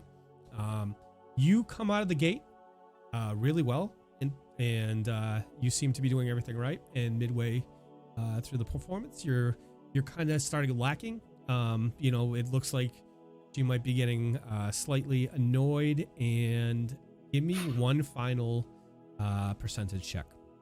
I'm assuming it's probably around the time that I started doing the squeak call, but let's see. Oh my god. Oh no! All right, Squeeze, same as before. squeeze. Okay. Well, there it is, 26. Unfortunately, Shilalu is not that impressed with the Davdithas' performance tonight. It started well, and she kind of pats you on the chest and says, maybe next time, friend. And she's So like, you're saying there's a next time? Oh my god. We'll see. And with that, she just kind of lays back and falls asleep. And I just lean back, not really sure if I should be smiling or not at this point, but I try anyway. Okay. All right. The night passes uneventfully. On the way to bed, I slam on Davdithas' door. I will pray to Frigg for you. Awesome. I just kind of slink past Davdithas' door. I'm like, oh my god. Oh god. Okay. All right. So you guys wake up in the morning, and when you awake, Davdithas, you notice that Shaylu is not in the room, and all her things are gone. Am I smart enough to realize that it wasn't a dream? You don't think it's a dream. Yes. And with that, last night. And with that, guys, we're going to take a 5-minute break, and to give our players a chance to go grab refreshments and use the restroom. So we'll kick that off, and we'll see you in back about 5 minutes. I'm going to have a little conversation with all you wonderful people. And I know there was something I was supposed to... I know what I'm going to... I remember what it is now. So we'll see our cast in about 5 minutes, and let's get it going. So guys, thank you so much for coming out and enjoying tonight's episode of the Tabletop Tavern. We love seeing new people here. We love seeing new faces, and I see a lot of new faces out there. If you're new to the channel and you're enjoying yourself, give us a follow. Come back and hang out with us every Sunday night as we discover our party and their adventures in this world. We are a live stream, actual play tabletop game with the Pathfinder system, the Pathfinder rule set played on the Fantasy Grounds framework. And Great Wolf, thank you so much for that 5-pack of subs. For everybody out there new in the channel that just got a sub, check out the emotes available to you. We have a nice shot. We have a rip. We have a couple of the really good ones that you guys can use and interact with the channel. Speaking of channel interactivity, we have many opportunities for you guys to interact with our players as well as be part of our game world. So the biggest way to do that is if you join our Discord. We have channels for the players, so you guys can go in there and ask them questions and talk to them and connect with those guys. And as well as we have a community-based NPC that you can make. you go into the channel. It's you join the Discord, and you answer 5 questions, and you create a concept for an NPC, and sometimes we'll bring that into our world and be part of the interaction. And then as well, so like Squee is a perfect example of that. Nate Westling developed Squee, and we integrated him in a world, and he's become a very well liked part of this campaign. So, and finally, thing I'd like to mention before I run to the restroom is that we have some wonderful Patreon subscribers. We recently started a Patreon, and we have people that are supporting us through Patreon, and I'd like to give those people credit, and I'd like to explain why we encourage people, if you want to support us, to use Patreon. So Patreon takes the least amount of money when it comes to processing service. They take about 5% of the money that we receive, and you can support us on Patreon for as little as $1 a month, right? So we currently have Heron. We currently have Wolf. Sorry guys, my brain is mush. I don't want to use the people's real names on the stream. We have Nate Westling. We have Stormbringer Bob, Riot Extreme, and let me get the other ones, because people have been extremely generous about helping us and supporting the channel through financial means, which is it's amazing to me. You guys are such an amazing group of people, and it's so good to the support we've had is absolutely amazing, and it really can't be beat. My community and the community that everybody has cultivated here is a wonderful thing. So we have Riot Extreme, Stormbringer Bob, we have Heron, Nate Westling, and Wolfgar1920. These people have contributed at varying degrees, and we really appreciate the support they've given us. And so thank you so much. With that, I'm going to step away for about 5 minutes. I'm going to step away for a minute, use the restroom, we'll be back, and we'll continue this epic story.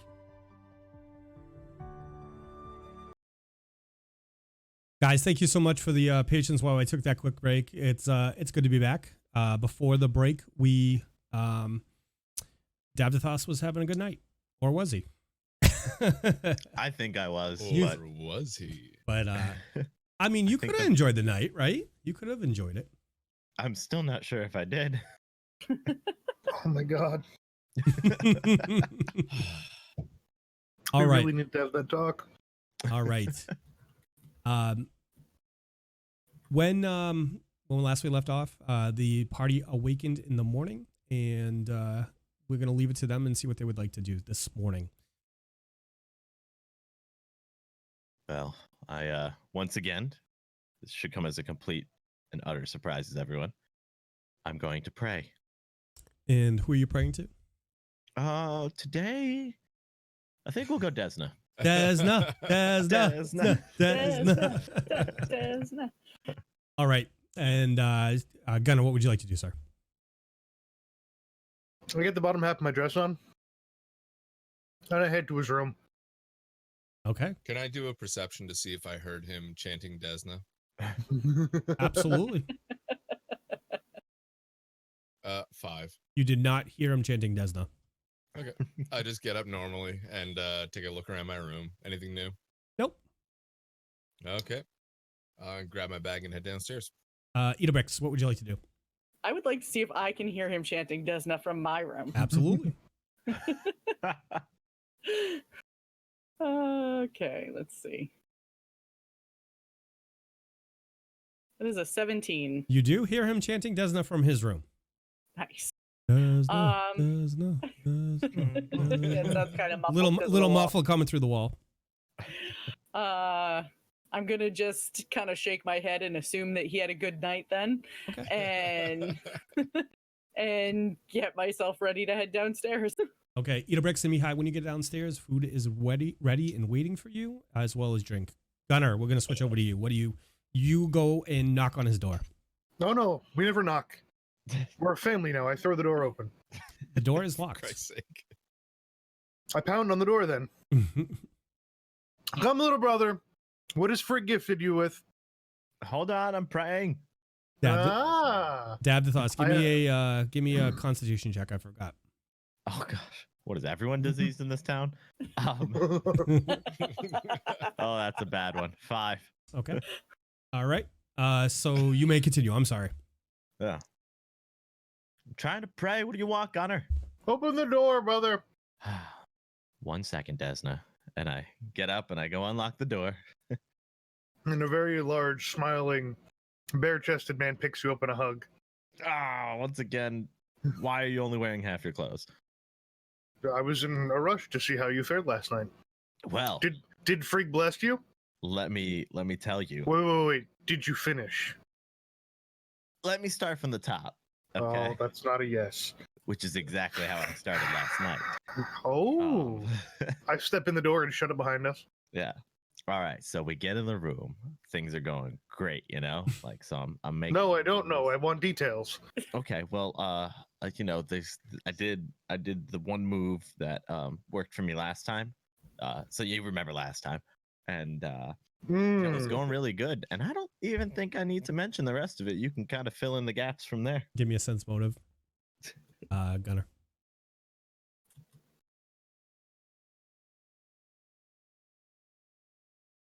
That's 15. Davdithas, are you going to try and bluff Gunnar and explain and gloss around over the details of your encounter? I'm going to try to gloss over it. Okay, so. give me a bluff, please. All right. Here it is. It's 8. Gunnar, you look at him and you're fairly convinced that, he came out of the gate pretty well. But other than that, you don't really think he you think he's lying to you. Pickled herring, oysters, deer antler, lots of water. Calisthenics and strength training will get you up to snuff, I promise. Okay. People will no longer laugh at your sexual prowess. Frigg will bless you, I swear of this. Okay. But I think overall, it's an improvement. I think. Little steps. Did you finish at least? I mean, she left, so that is a finish? No. No. Did she call it to the heavens? Did her body quake like the river? I mean, there was this one moment where she like threw herself out of bed. And there was like a little bit of a shake there. So yeah, I'd say yeah. It's not the same thing. It's what you think. It's what I think. I was here. You weren't. So unless you want, no. Forget I was gonna say that. Never mind. Oh God! If you want, next time I'll talk you through it. I have no problem doing this. Oh my! Boy, the man in the corner. I need to finish my prayers. If you don't mind. We have to work on you finishing. That's part of the key here. Speaking of finishing, I must finish my prayers. Goodbye. I say good day. I say good day. Say good day, sir. I step up and I walk over to him and I put my arms around his shoulders and I pat him on the opposite shoulder and I put my head down on his shoulder and I go, "We'll work on you, brother. I promise. One day they will speak of your sexual prowess to the point where you will wear the emblem of Frigg proudly."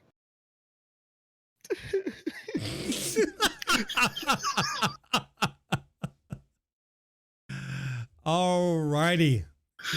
So with that, we're gonna switch over to Idabrix and Mihaly. So Idabrix and Mihaly, you're sitting downstairs and the food is waiting for you. And as you notice, you see Gunnar coming down the steps with Davdithas, and I want you two to give me a perception roll. Okay. Let's see. 1. It's a 24. I just have my head in my food, just eating. Not even gonna look up. Yeah, not even gonna look up. Idabrix, you can clearly see the look of shame on Davdithas's face from here, and you see his eyes are a little red and puffy. So you think he may have been weeping.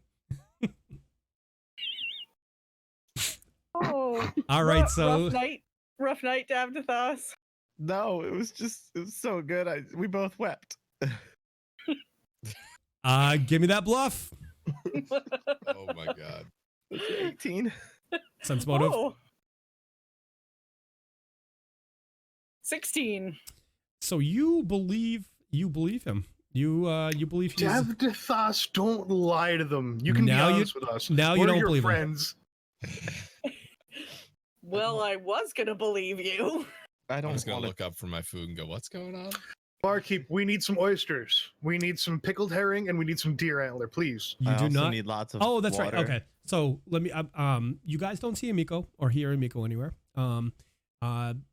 And you look around for the staff, and as you do so, Bathana comes over and she has a little worried look on her face. Bethano, what's going on? Are we out of mead? I know that look. Oh, She God. tried raw turnips. Are we out of boar? Gunnar won't be Um, happy. Masters and Mrs. You guys know my name is Bathana, and I work here at the Rusty Dragon by the graces of Amiko. I know you're all staying here, and you're staying here on Amiko's tab because of your defense at Sandpoint. Well, sirs, I'm really worried. Madam and sirs, I'm really worried about her. She hasn't shown this morning at the bar. I don't ever recall having this been the case previously. So, Are you sure? Did you look around hard enough? Like, I mean, Miko's got to be here. Master, this is a it's not a big building. Well, her friend is in town. Perhaps they, went out last night late and partied hard. Who knows? That's a good point. And but I was so worried, and I knocked on Amiko's door, but I didn't get a response. Maybe it wasn't my place, but I'm kind of glad I did. I entered the room and found it to be empty, and the bed unslept in. Worse, sirs and ma'am, I found this crumpled piece of parchment paper near the bed. It appears to be a note from Amika's older brother to Pseudo. Not What the did it family. say? I'm going to share it with you guys. And I would like somebody to read this, please. Gunnar. I pick up the letter and I look at it. And I narrow my eyes. I double check in the back, and then I look back in the front. This makes total sense. See, I was going to say something different. I thought, because Davdithas couldn't, help her finish. Maybe Amiko and her went off together and, laid together for the night. But I could very well be wrong. Whoa. Well, all right. Let me see that. Let me see what this is all about. So All right. Davdithas takes the note from Bathana. Oh, well, I'm sorry, from Gunnar. All right. Let's see here. Hello, sis. I hope this letter finds you well and with some free time on your hands, because we've got something of a problem. It's to do with father. Seems that he might have had something to do with Sandpoint's recent troubles. What? With the When he goblins. says that, I take the hat out of my bag and put it on my head and kind of scrunch down, listening in. Now's not the time, man. That was the perfect time. And I didn't Perfect want to time. bring the matter to the authorities because we both know he just weasel his way out of it. That's true of what I've seen of him. You've got some pull here in town. Though if you can meet me at the Glassworks at midnight tonight, maybe we can figure out how to make sure he faces the punishment he deserves. Whoa. Knock twice, and then 3 times more, and then 1 more at the delivery entrance, and I'll let you in. Man, this is sounding crazy. There's still more here. Hold on. In any case, I don't have to impress upon you the delicate nature of this request. If news got out, these local rubes would assume that you and I were in on the whole thing too, don't you? They've got no honor at all around these parts. I still don't understand how you can stand to stay here. Anyway, don't tell anyone about this. There are other complications as well. Ones I'd rather talk to you about in person about tonight. Don't be late. Pseudo. I assume the T's silent. Interesting.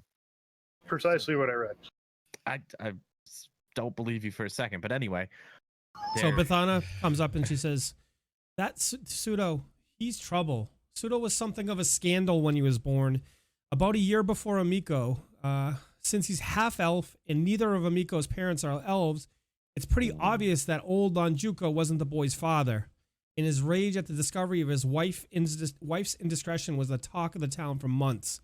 Pseudo was handed over to the Tutorok Academy to be raised outside of the Kajitsu family, ignored by his father and forbidden visits by his mother. Amiko started visiting him in secret once she learned about his existence at the age of 10. Visiting him a few times a week, a month to keep him company, bring him some food, and promise him that someday things would all get sorted out. That all changed when they had a terrible argument in which Pseudo struck Amiko. I don't know what the argument was about, but whatever it was sent Amiko away from Sandpoint for a year, during which time she made a living as an adventurer. She returned to Sandpoint a year later to attend her mother's funeral. Pseudo was quite public in his opinions that his father had pushed Astui off a cliff to her death, and that during the funeral there was a confrontation. Lonjoko nearly broke Pseudo's jaw with his cane, after which Pseudo cursed him and left Sandpoint. Miko, she has tried to reestablish contact with him ever since, but she was never able to track him down. I'm really worried that Pseudo's up to no good. Since the Sheriff Hemlock's out of town, you are all the ones that I can turn to you. I beg of you, please help us. Please head over to the Glassworks and find out what happened to Amiko as soon as possible. Definitely. Do you know where the Glassworks is? Yeah, it's over by kind of by this it's south of the town hall.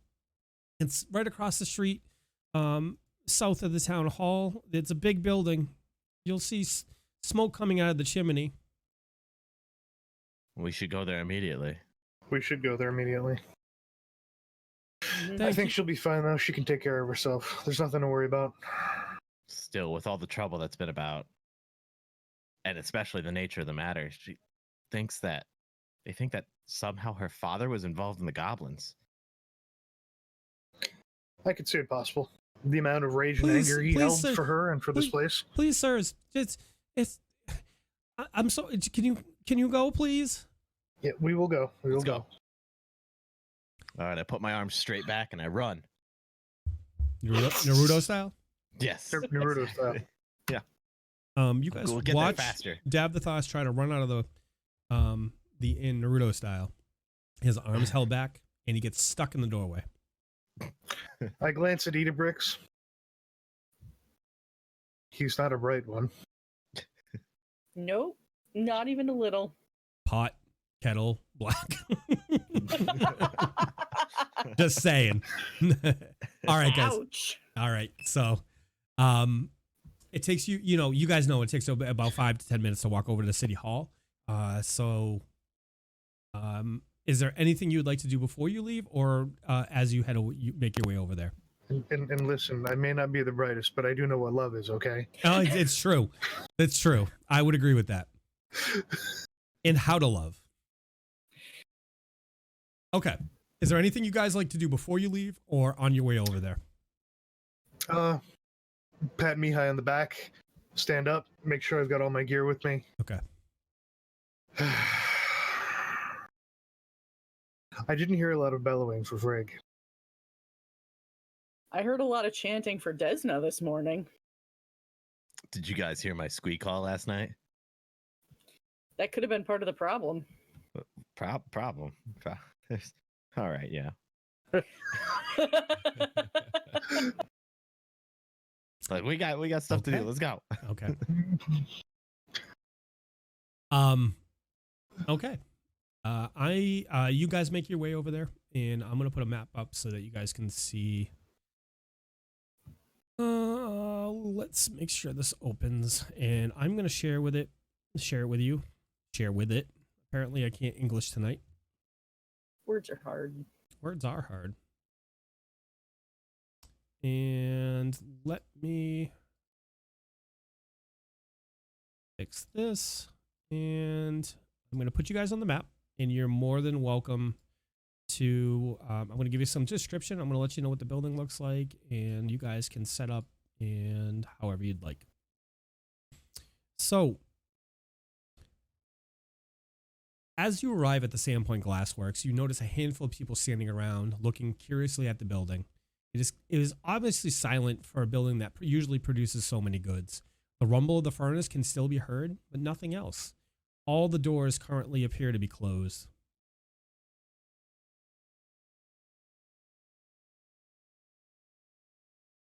What is going on? Is there a front entrance we see? But we see people standing around. Why are there people standing around? What is going on here?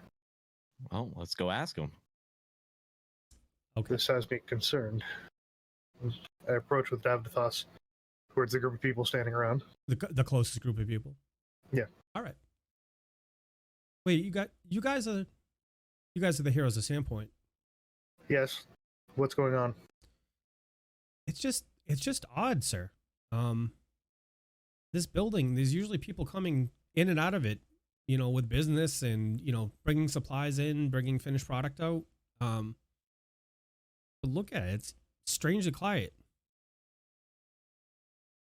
Give me some perceptions, everybody.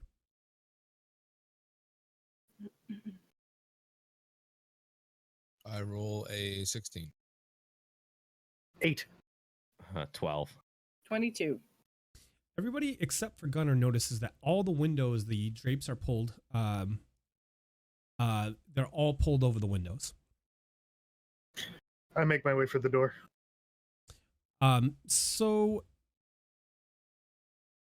Okay. I gotta apologize. This the way this map is set up, it's a little weird when you're trying to reveal the area because of the tool that they give you to reveal the area. So You just give us a pointer to the direction of the door or something. Or you could just reveal the whole thing. That's fine. Yeah, you know it's fine. Everything's fine. meta for the win. I'm gonna put a pointer. This appears to be in this area is where the main doorway is. And let me fix the map so that our community can see it.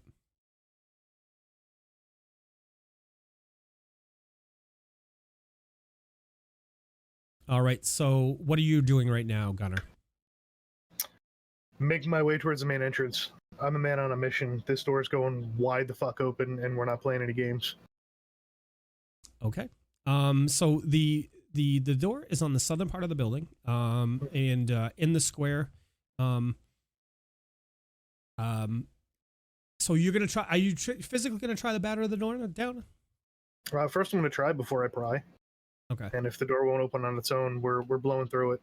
Okay. The door appears to be locked. Yeah, old trusty Warhammer will fix that. So as you start to rear back to break open the door, the people around you are like, "What are you? Why are you breaking in there?" It's locked. Don't worry, we're heroes. We're here to figure out what's going on. Yeah, but this is like private property. I mean, you're just gonna go willy-nilly bust into the place? I can buy a new one. Yes. You can buy a new what? I mean, I don't think we can let you just break it. Somebody grab the guard. Hey, you guys know Amico, right? Everybody in the town knows Amico. What does that have to do with this? We know that Amico was here last night. She's not at the tavern. And we need to find her. We think she might be in trouble. Give me a diplomacy. No, the diplomacy came out of it went right out of my head. Come on, good roll. 10 plus 5 for 15. Okay. You convince the people that are standing around that this is in the best benefit of that Amico is possibly in there and in trouble. All right. Then we're gonna get in there. Gunnar, do what you do best. So you guys are just gonna break the door. Oh yeah. All right. Give me some rolls. I'll gladly aid him. You want an attack roll and a damage roll, or what do you want? Give me a strength check. Oh, sorry. Give me an attack roll. Sorry. Then if I want to aid him, it's a 15. You can aid him, or you can take. You can decide. Okay, so give me some damage, Gunnar. I'd say damage. All right, so you hit the door. You clearly hit the door, making a very lot of noise. A lot of noise. The door is obviously damaged, but it's still up. Okay. Screw it. I'll take a swing as well. So It's a 5. Davdithas takes a swing at the door, and his weak arms are barely able to hold his weapon up, and it glances off the door. Sorry, I'm a little weak from last night. All that crying, I understand. Swing! That's a 23. So Gunnar connects solidly on the door again, making a lot of noise. For 10 points. Okay. As you do so, the door splits apart and falls and tatters at your feet. We would have heard this, right? You would have seen this. Okay, so we're kind of still standing back over here. Yeah, I was gonna say, this is the main Hey, attraction. Idabrix, the big guy's busting down doors. Do you want to go check that out? I do kind of, but at the same time, can I look around to see if any of the, like, I know you said the curtains are closed, but do any of the windows themselves appear open? No, they're all closed. Okay. In that case, yes, let's go check it out. Okay, so I'm gonna walk over behind Davdithas. Okay. I hold my hands up and I bellow her name into the door before I step in. Okay. So you stream Amico in there? Yeah. There is no Going response. up. I go in. All right. So as you walk into the room is about a 15 foot by 15 foot. This looks to be a room, like an entry room for customers to come and talk to about getting some work done. Commission work, initially meet with the people there in the glassworks. There is a door in front of you on the northern wall, as well as a door. There's 2 doors on the northern wall. There's like one in the northeast corner, as well as one like in the middle of the northern wall, and there is one on the eastern side to you as well. I'm going to head towards the doors in the northern wall and immediately check to see if either of them are open. They are both unlocked. I throw one open first and then the second one. So you're going from left to right? Yep. Okay, so that would be the one in the center of the wall. Yep. All right, so we can open it like this. Okay. So the first door, the door to the directly in the middle of the wall on the north is this appears to be a smaller or more private, a nicer room. This looks like it's a private room that they used to meet with very important customers. Its posh and elaborate chairs are clearly meant to make the customer feel at home. The smell of drying flowers on the table are in stark contrast to the disarray of the room. It appears to have been ransacked with abandon. It's so weird. And this is a place that's usually busy every day, right? Correct. All right, so the next door goes open. Yep, the next in the northeast corner, you look and you can see about 10 to 15 feet in front of you is a wall, and it looks to be open. It opens to the west as well as to the east. I tear the shield off my back, hoist it onto my left arm, and I look back at Davdithas. Priest, light me. Yes. I cast Virtue on him instead. Okay. And then I cast Light on him. So, just so you're aware, it is daytime. It's well lit in here. Oh, I thought all the curtains were closed still. They are, but it's still well lit. Okay. Yep. You still want that light, buddy? No. All right, I'll just do a round of Virtue for everyone. Okay. Virtue on you.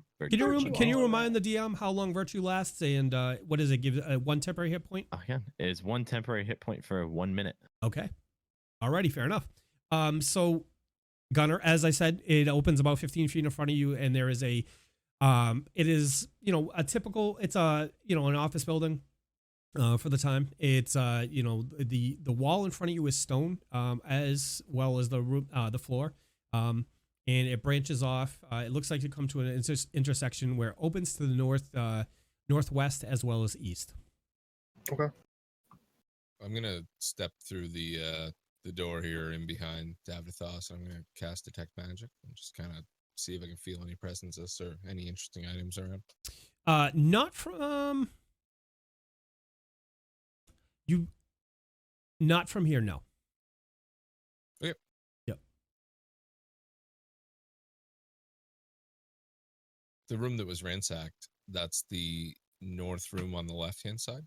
Correct. I'm just going to step into that room to see if anything of interest. Like you said it was ransacked, so yeah, I assume all the items are pretty much all over the place. So the cushions that were at one time were very nice, but they've been ripped apart. The furniture has been dumped over. Any ornaments on the walls are currently on the floor. It looks like it's been trashed. If they ripped apart cushions, perhaps they were searching for something hidden in here, or that they thought was hidden in here. Yep. Could be. Yeah. I just don't. All right. Into the secondary door. Pushing up and in. You're gonna okay. Yelling for Miko again. Okay. As you push into the room, the door opens to you. You see there's a double. I'm sorry. I'm going to start again. On the western wall, there is a door, as well as a double door that goes up to the on a slanting elevation from you up to the northwest, and directly down the hall, about 10 feet of you, is a easternmost door. On the easternmost wall, there's a door there as well. Okay. Gunnar on a mission, moving northwest to the double doors, trying to open them too. Okay. I'm sticking with them. I'll follow. Okay. They as you I see them leave, I'll step up too. As you step up to the doors and you try the doors, they are locked. I will push my way up to the front. Go on, little one. All right. I am. Let's see. Disabled. So 21. So as Idabrix steps up to the door with her nimble fingers, she takes out her tools and pries at the lock, and it opens and the doors swing wide. So here's there where you it's go, gonna. sir. All right. So this is, like I said, I described, it's gonna be a little awkward opening this up so that you guys can see. It's gonna just take me a little time. So you see a hallway going about 100 yards in front of you, or 100 feet in front of you. From where you're standing, you do see a door. This corridor goes on a sloping northwest, direction. On the western wall, you do see a door opening about 40 feet in front of you, or a door. I'm sorry, on the western wall, about 40 feet in front of you.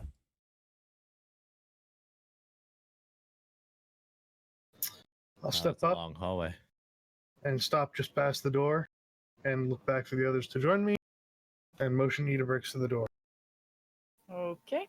While I'm standing right here next to the door, I too will cast Detect Magic. You're gonna cast Detect Magic from right there? I am. All right. So you detect a magic, a source of magic to we're gonna call that the northeast. I definitely detect some kind of magical presence here. Mihaly, do you sense that? I'll cast Detect Magic. Yep. I get the same. You get the same as well. Yeah, there's definitely something that way. Yes, that way. Yeah, that's what I said.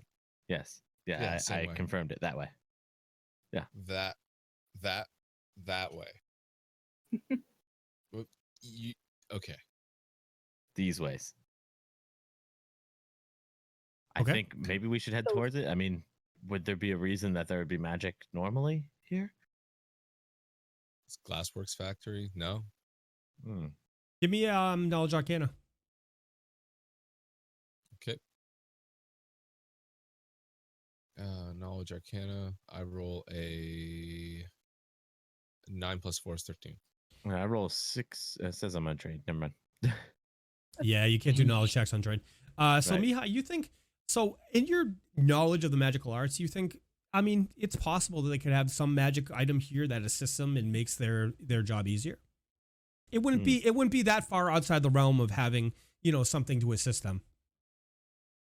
Okay, there's a chance it's just something that they use, but I think it's definitely worth checking out. We could rule it out if we found it and it was harmless. I agree. Hey, Gunnar, you want to give us one more of those Amico calls? And once back again, hands around the face and scream, Amico! No answer. We continue the search. Are we going to try this door or are we just going to move on? We should clear it. I mean, Clear the store. Agree. there's always the chance of goblins. It could be. Yeah. Let's see.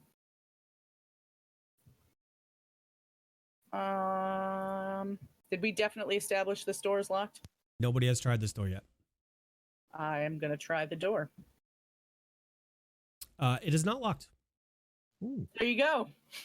Well done. Another you. brilliant performance. Wow. I bow deeply. Yes. All right. Is you guys gonna open the door? I rush I up opened it. Yeah, I push it open it. open and and I charge right in. You charge right Yeah. in. Charge right in. Okay. all right. All right. As you enter Like the a room, breach and clear. Oh my god. it appears this room used to be a staff room for them to take their lunch, rest, and relax. Possibly play cards in their off hours. The room is a wreck. It looks like there has been a lot of people come through here and just destroying everything. While there is no sight of it, when you open the door, the smell of freshly cooked meat hangs in the air. The plates that are left on the table are broken and carelessly discarded on the floor. We're going to step into the room behind him. So as you look around the room, there is on the western wall there is a door. There is also a door to the room below you. It's hard because this map's on an angle. It's hard to call it. There is a door on. We're going to call that the northern wall in the room, and as well as you look down to the south, you see two doors on either side of the hallway. That open up. This room you're currently standing in is about 20 to 25 feet, and as well as another door on the most southeastern wall.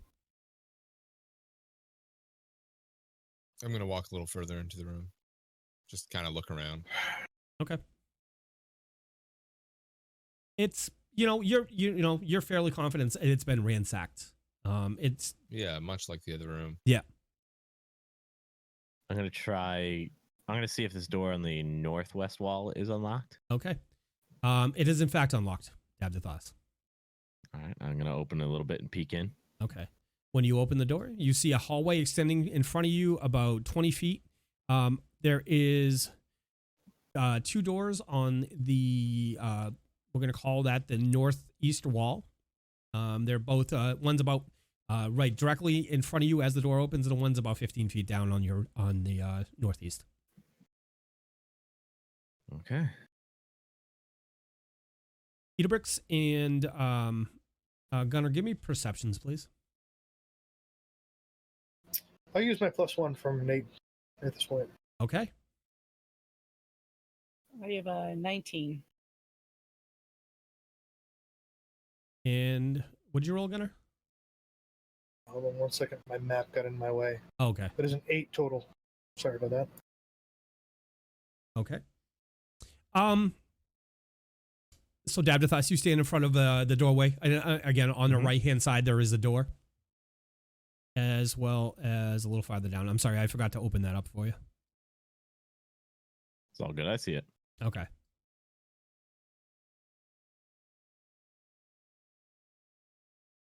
What would you guys like to do?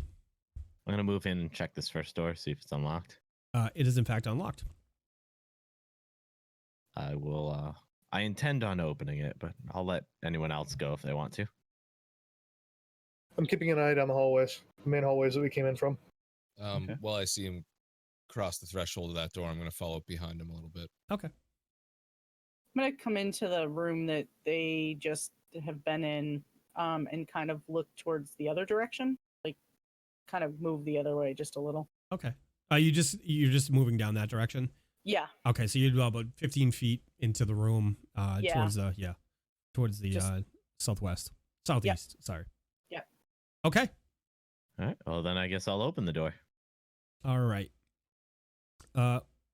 When you open the door, in this small room, you see neat, orderly assortments of tools, clothing for servants, firewood, and other supplies. So far, it appears to be untouched. Hmm. The smell of Doesn't wood seem- hangs in the air, like fresh firewood. Throughout the place, you smell a little bit of smoke, but you don't feel like that would be unusual for a glassworks where they work with fire consistently. So it's just wood in here. And supply, yeah, like I said, so supplies, assortment of tools, clothing for servants, stuff like that nature. Okay. So, if I look through it, do I find anything useful to me? Really? Give me a perception. All right. That is a 18. You don't find anything really of use in there. Okay. Just a little supply closet of Yep. random stuff. I continue down to the next door. Okay. When you get Check. down to the end of the hallway, you do see the room the hallway slanting around too. It goes up to like the northeast, about 10 feet, and you very clearly see it opening northwest. Okay. When you walk up and check the door, it is not in fact locked. All right. I look back to Mihaly and I just go, just a whole lot of nothing so far, huh? I'm going to step up next to him and say, yeah, it was just a supply closet, I guess. I kind of glanced in when I walked by. Yeah, this place looks like it's been thoroughly ransacked, though. Every room so far. Well, the supply closet seemed pretty orderly, but I guess there'd be no reason for anyone to go in there. Yeah, it's true. I mean, Okay. I guess it depends on what they're looking for. As Yeah. I'm saying that, I open this door. All right. So when you open it, the astringent smell of cleaning supplies and dampness assault your nostrils. Tools such as brooms and wet mops and mop buckets are in there, which you think originate the dampness and the musty smell of the room. Just more supplies, it looks like. Yeah. I'm going to call back to the rest of the team. Gunnar, Idabrix, find anything? I'm holding the hallway, waiting for all of you to finish up in there. Then we'll continue on in. Got a pretty, deep tunnel kind of walkway down here. Coming. Casual stroll, watching my corner, looking around as I walk in. As he's shouting that, I'm going to step back into the middle room and talk to Idabrix. And I am going to move further to the southwest in that room and kind of go about that, like what's in that corner area. The southwest corner? Corners. Okay. Yep. Yeah, There's a door in front of you right there. I'm going to try and unlock it. Or open it, rather. It is not locked. All right, I opened it up. All right. As you open the door, it's a smaller room. It's about 10 feet long. You do see a door to your right-hand side, which is on... I'm not going to describe that direction because it's kind of silly. This room contains several wash tubs for bathing, as well as laundry. If you look at the small room adjacent to it, there's no doorway. Currently, there's like a privacy cloth, and you think it to be a toilet. As you open this door, warm air rushes out of the room. It's humid. And as you look into, you realize the humidity stems not from the bathtubs full of water, but the fire blazing in the corner, heating a large cauldron full of water. By the looks of the tubs and the washboards, this appears to be laundry in the bathing area. To the west of you is the door, which leads to a toilet. Give me a perception. Okay. Perception. That is a 16.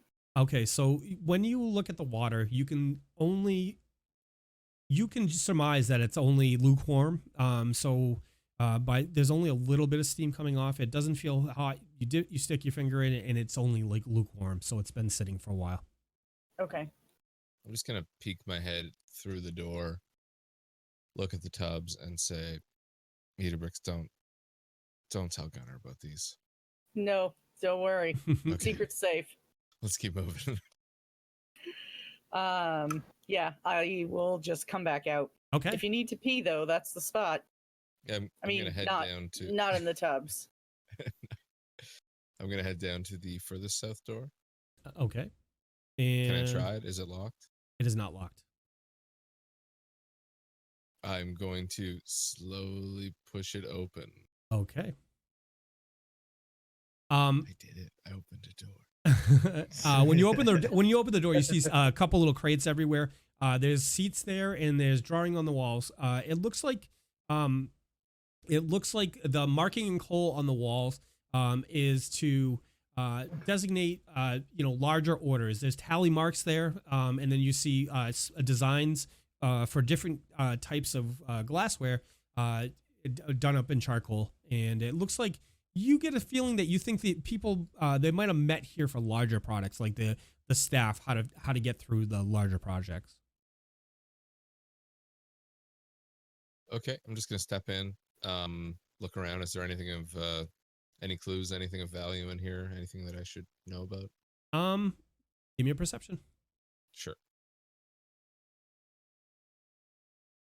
18. You do not find much of value, but in searching, you find a little gold purse with 60 gold in it. Oh. Hey, Idabrix, come check this out. All right, I follow him in. This little purse here, I'm just gonna put it back. You think that's the right thing to do, right? No. No, mean, come on. I mean, yes. We can't take it, right? I'm just gonna put it here on this crate where someone who works here can see it later, and I'm just gonna take off out of the room. Okay, good plan. Yeah, so we'll just hit it. I'm gonna go check that other room. I'll shout if there's anything cool. Okay. All right, and with that, I step out of the room. I stay in the room for another minute. I look at the coin purse. I look at my coin purse, which is pretty much empty. I look back at that one. Yep. I look back at mine. I follow him out of the room. Are you leaving the coin there? I am leaving the coins. Excellent. Okay. Whoa. Alrighty. Wow. I am shocked. No, you're not. I'm shocked too. Neither of you are shocked because you're not there. I'm gonna step down towards the what I'm assuming is the last remaining door in this room we've not opened. Okay. You can jump back to them. Or we there's can do two this now, doors right whatever. there. I'm sorry. Oh, okay. Yeah. Didn't see There's it. a door to you if you want to call it to your north and south. Yeah. I'll check the south door. As you check the south door, it is locked. Hey, Idabrix, we got a locked one. In the meantime, while he was checking that door, I ran back in and grabbed the coin purse. Okay. Are you trying to sneak in and grab it and without being detected? No. I'm going to try to sneak in and grab it. I don't want him to hear me take it. Give me a stealth. Give me a perception, Mihaly, please. Yep, working on it. I'll let her roll. It's a 29. Good luck. Yeah, I can't beat that. I'll roll anyway. I roll Okay. a 3. So I'm like tapping my foot and humming. Just waiting for it. So Idabrix comes out and do you join him by the door when he after Yes. you call? Okay. Yeah, after I come back out. So you come out and you go to the door with Mihaly being none the wiser. I'm like, hey, what'd you find? Hey, locked door. I didn't check the one to my back, but the one that I'm facing now, yeah, locked. I thought that's kind of your thing. Sure, I can work on unlocking this if you want to check the other one. Sure. I spin around and check the northern door. The northern door is open. Or unlocked. Rather. I swing it open. Okay. And I'm going to try to unlock the other one. Okay. So Mihaly, This appears to be to have been at one point a kitchen. However, now it's completely torn apart. Bags of flour are torn open and scattered around the room. Sacks of oats and sugar join them all across the floor. Silverware holders are upended, and pots and pans are flung around and abandoned. Okay, I'm going to step in the room and kind of roll perception, see if I find anything of Absolutely. interest or value. Yep. Thanks. 15 is my roll. So one thing you do notice is that all the knives are gone. They left. It appears that all the knives have been taken from the room. There are spoons and forks and ladles and things of that nature, but all the knives have been taken from the room. The other thing you do notice is there's tracks in the flour, but you don't know what kind of tracks they are. Okay. Yeah, I'm just gonna step back into the center room. Okay. And Idabrix, you're gonna. Did you roll for that or yeah? I did. I rolled. What was it? A 13. The door does not open. I'm gonna shout down the hallway, Gunnar. Oh, Gunnar. Yes, Mihaly. Some tracks in the flour. You want to come take a peek at these? You're kind of the tracking guy. Of course. You have been recently. Gunnar, if I may, before you head to them, let me give you a blessing of guidance. So I'm going to cast guidance on him, which will give him a +1 competence bonus on a single attack roll, saving throw, or skill check. Okay. Ooh. Nice. Yes. I dig it. All right, I'll take it. Heading back to the group. All right. What do you want me to look at first? The tracks? Yeah, we found this little room in here, and there's, it's been ransacked much like the others, but curiously, all the knives are missing, and there are bags of flour. It's like a kitchen, but there are some sort of tracks in the flour. All right. I'm going to holster my hammer and slip my shield on my back and get down on all fours and inspect. Give me a survival. You using that guidance bonus? Yep. Oh, shit. That's an 11. Gunnar, you know these to be, you've seen these fairly often recently. These are goblin tracks. These are goblin tracks. They were here. Did you guys Goblins. find out what the tracks are? Yeah, goblins. Son of a Desna. All right, I'm gonna head back. Is he supposed to be taking his lord's name in vain? I don't know. That's between him and his higher power. Yo, look, Sure. me and Desna are close, all right? I can say what I want. He He is the talks way to of her a Desna. lot. Speaking of Desna, I think it's time I pull out my trump card. I'm going to start concentrating and casting Detect Evil. What's the have radius that. on Detect Evil? 60 feet. While he's doing that, I'll cast Detect Magic, same range. Mihaly, you just still detect the magic that you have found before. And this Davdithas, you definitely detect evil from the same general direction that you detected magic for before. You feeling anything? There's certainly an evil presence here. Still the I'm- same way over there? Yeah, I'm going to keep concentrating, though, because if I continue to concentrate, I might be able to detect the number of evil auras around here. Luna, you have been granted a +1 token from Jack Wolfheart. Whoa, thanks, Hey. Jack. All right. I'll Well, concentrate my Detect Magic. Sorry.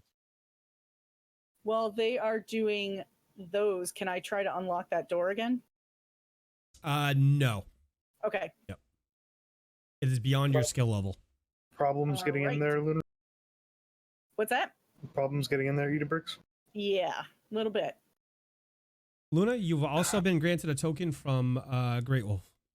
Holy moly, thanks, Use guys. it up. I know, I Let's do have it. 3. I gotta use them. I have, what, 20 minutes? You got this. From a quick pull of my warhammer, I pull it out in my right hand, and I give it a mighty swing onto that door. Roll that up beautiful attack footage.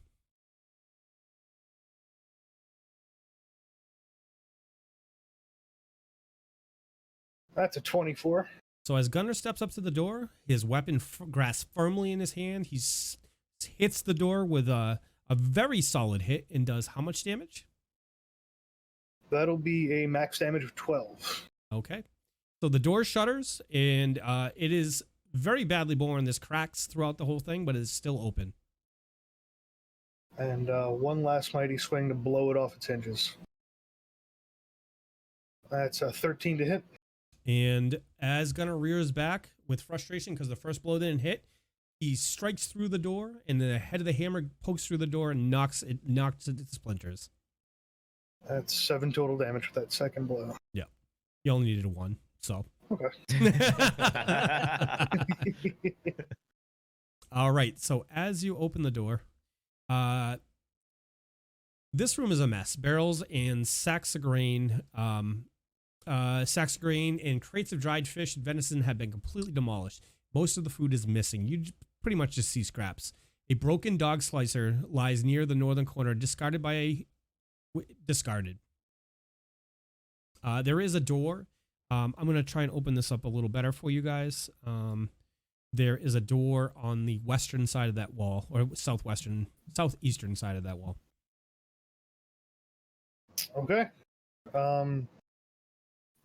Without a second thought, we're going through that door too. Let's see if it opens, if it's unlocked first, and if not, we're blowing it open. Okay. As you step up to the door and check the door, it is in fact unlocked. Throw it open. This room contains several mounds of firewood for the kitchen stove. There's an earthy smell coming from the room. It's kind of a nice smell. Piney, woodsy smell. All right. I head back out to Idabrix and the others. We need to move on. Fair enough. I move out of that corridor. I'm still concentrating to see if I can detect how many evil auras I sense. You detect 9. Oh, I have bad news. I'm sorry, everyone. 8. My apologies, 8. I have bad news. Hmm. From here, I can detect at least 8 evil auras. Where? 8. To the northeast, I believe. There's definitely something magical happening up there as well. I can confirm. Interesting. Well, we should go and find it now. Yep. All right, with that, I'll break my concentration. Okay. And I would like to move with the group. Gunnar, would you like to do the leading? Let's go. Let's do it. All right. So which way are you going? Are you going back into the main hallway, or you're following the path in front of you? I'm thinking back in the main hallway again. Okay. So I kind of shoved Davdithas up with me near the front as I pull my shield and hammer again. Point. I believe it was, there's no access to that I know of to the way I detected the evil presence. It's just to the northeast, and I point at the wall. It's through this. Mike, would you be able to draw a pointer for us? If I use detect magic, could I tell the exact direction? No. Or about the okay, so distance, or... I can point the direction for you. Let me give you a pointer. Just curious. If it's not something that normally happens, don't worry about it. That way. Still a newbie. So it is pointing northeast. Yeah. Okay. Yeah, we have to find an access point through this wall. Through the wall. Yes. You get right on that, Davdithas. Can any of you phase through walls? I can blow through a wall, but I don't think you want me to do that right now. Yeah, Gunnar's hammer is always an access point when it comes to walls.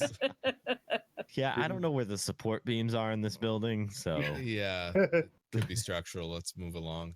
I have a high wisdom score, and it's telling me to not just start breaking down walls. It's fine. So at the end of the hall in front of you, you notice there are 2 doors that you can see from your vantage point. Doors. There's one to the western, and there's one on the eastern wall. The eastern. Is it unlocked? The door is locked. Idabrix. I move up into place. Wait, we should clear the door behind us in case there's a goblin in there. Go for it. I mean, even though I didn't detect any evil auras in that sense, you never know. I have to correct something. There was 7 auras in there. That's my fault. I'm sorry. I'm drunk. I'm sorry. That's my fault, guys. Apologies. Classic. Yeah. So Classic 7. Davdithas. Yeah. I'm gonna check you the door count? behind us. How many No. fingers am I holding up? Counting's hard. 7. All right. Okay. The door, Mihaly, the door behind you is not locked. Wow, that's amazing. I didn't even think you checked that. Wow. All right. I swing it open. All right. This immaculate room contains a shop where customers could previously browse the various glassware bottles produced here. Bottles, window panes, and glasswork are the primary contents. However, they now lay slashed upon the floor. Give me a DC 10. I'm sorry. Give me a perception. My fault. Ooh. All of us, or Yep. Anybody who can see into the room. mine was an 18. 1. 12. I'm assuming I'm focused on the other door. Okay. So All right. That's fine. Mihaly does not see this. Davdithas and Gunnar, you do notice spattered blood among the glass in the room. Wow, look at that. There are 2 doors in the room.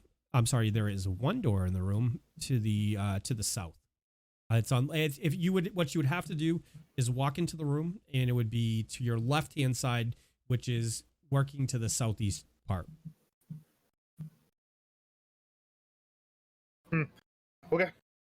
There's Not worried blood about it in right now. here. There is. We should continue. Where you saw the evil, correct? I agree. At least we know our backs are okay. I'm actually gonna close that door. Okay. I'm going to try to unlock the other door. I'm going to use one of my +1 bonuses. Just one? So that's going to give me a 10. You are unable to open that door. Should have used them all. I probably still wouldn't have been able to open that door. Idabrix, what's going on? I don't know. I got another one before. Idabrix, come on, open it. You Can I can't. try again? You can't try again. Yeah. Yeah. All right, Gunnar, open it. Let's go. Step aside, little one, I step aside. and swing for the fences. And that's a 12 to hit. You hit. So as Gunnar swings back, his blow comes down on the hinge side of the door, and breaks off one of the hinges. Ooh. And again. I'll go for the other hinge. Why not? And you swing, and it hits the other hinge, and the door pops off its hinges, falls forward. As this happens, Davdithas and Gunnar, who are going to have a clearer view of the room, Mm-hmm. we're going to start opening things up, and then I'm going to give you some description.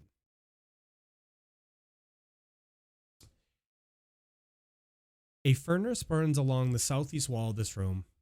Marble tiles sit in the chamber, used to work raw glass into usable shapes, with nearby wooden tables cluttered with various tools of the trade. The building's furnace rumbles loudly, and the main furnace burns at the northeast end, a large chamber that utilizes alchemically treated wood that burns with a hot blue light. The workers in this room use this room to melt glass. When you look into the room, there are 7 figures in the room that you have seen before, as well as the figure of Longjuko sitting in a chair, completely covered with molten glass that has dried, very clearly dead. There's bodies. The smell of copper assaults your nostrils as you see bodies hacked apart. They're torn apart and they're scattered out the room. And with that, we're going to be on initiative. Oh man. All right, that's a 20 for me. 14 for me. That's 12 for Gunnar. And a 11 for Mihaly. The goblins, as you notice, are very prepared for you to come, as you have made no attempt to hide your progression through this building. So they are going to act on surprise round. Starting with goblin. Hold on, let me get through this. Boom, boom, boom.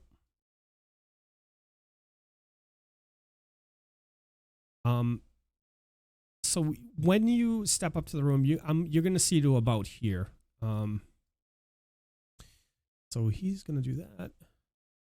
I'm going to say as far as that. I'm sorry. So there's a goblin in front of you. He screeches wildly, seeing you, Gunnar, jumps up on the table and runs forward and just bares his teeth at you. We will get you this time, Longshanks. Davdithas will skip by you. Surprise. I'm sorry. You got a half action because they're on the surprise round. My bad. All right. I'm just gonna move into the room about 10 feet. So just enough to get into the doorway. Okay. All right. With that, we're going to go on to this guy. This guy is going to hop up on the table in front of you. It's another goblin. They are currently carrying, some of the goblins are carrying, what you have seen before, dog slicers. And some of them have tongs with molten glass on them. The heat rising from the molten glass, and they're all grinning and laughing with glee, and they're ready to take you apart. So this guy is not going to do anything. And Idabrix, it's your turn. All right. I am not in the room, so I'm going to move into the room. I'm just going to come in the door and kind of stay off to that like northwestern wall. Okay. And I'm going to pull out my crossbow. Okay. With that brings us to this guy. This guy, there's a goblin on the so there's a goblin about 20 feet in front of you, Davdithas, and he is laughing with glee, and he runs up to you, and he's gonna take a shot at you. So he has a dog slicer in his hands. As he runs in, he tries to take a swing at your leg and connects. So he is going to do as it connects. Excuse me. Sorry about that. As the dog slicer comes across your knee, a line of blood opens up and blood starts pouring down your leg. Gunnar, this brings us to you. I'm gonna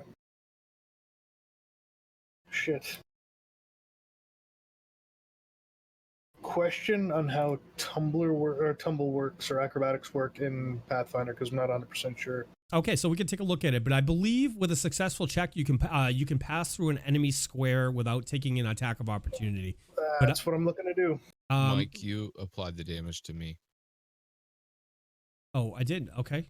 So just go into your character and set it to 0. I can and reverse it. Yeah. Yeah. Done. So let me grab the acrobatic skills real quick.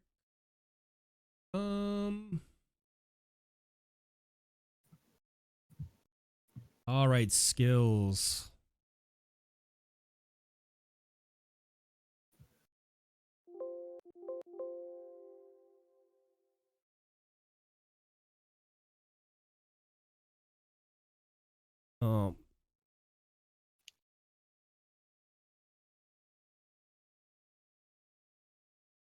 All right, so acrobatics.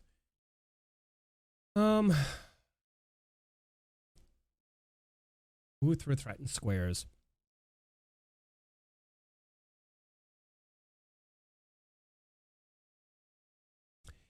Give me an acrobatics check, please.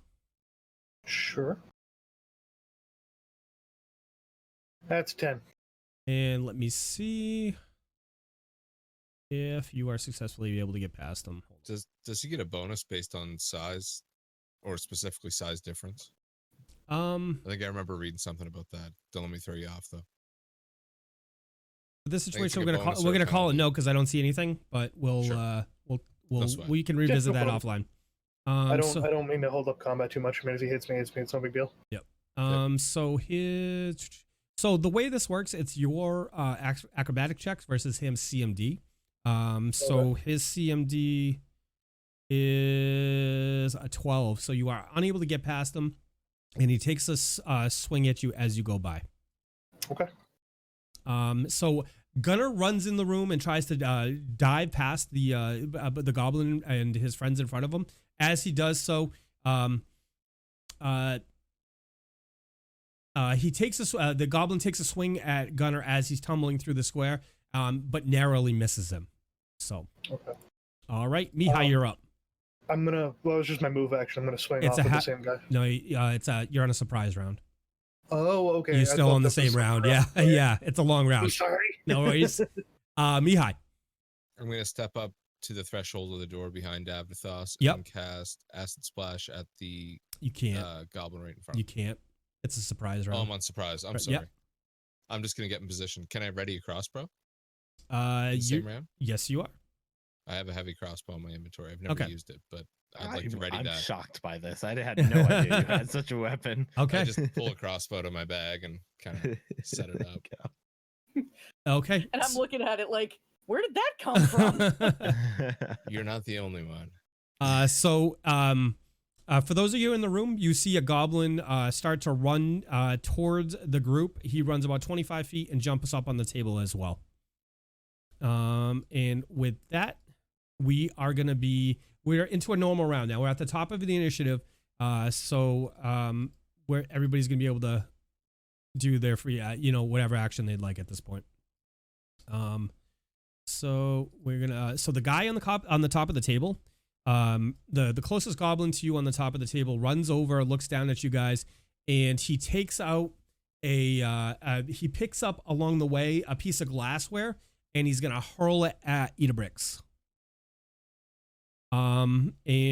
So as he runs down and throws it at Idabrix, it hits AC 15. Does that hit Idabrix? It does. Okay. And he is going to do. Oh, that's not what I wanted. I was sorry. like, whoa. Yeah. Yep. And Oh. All right. So, this is you're gonna probably have to manually assign damage, and that's gonna be 2 damage. Okay. Okay. So if you go in and you give yourself 2 wounds, and at your feet now, I'm gonna draw the square for you guys. There's gonna be this is gonna be called difficult terrain, because as the glass breaks, it's at your feet. And if you want to move through it without taking any damage, you're gonna have to move at half speed through it, or you can make a successful acrobatic check to move through it unimpaired. Okay. Davdithas, you're up, sir. all right. Well, there's a goblin straight in front of me. So with that, I will swing a morning star at him. Okay. Oh, that's no good. That's a 7. So unfortunately, 7 does not hit his armor class. So Davdithas reaches out with his morning star and tries to swing at the goblin. But again, I mean, even though he's used to fighting these creatures, he misjudges the height of the goblin and goes right over his head. So we're gonna go to goblin. This guy.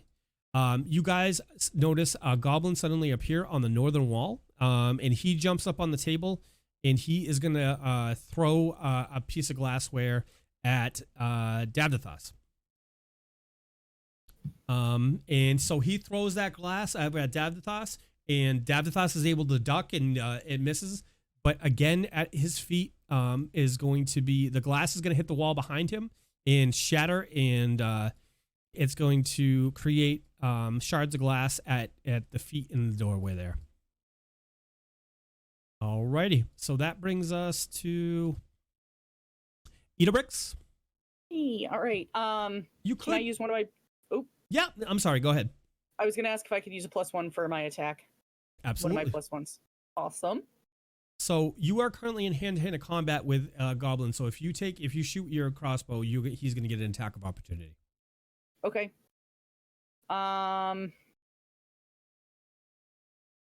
You know what? I'm okay with that. Okay. So let's see.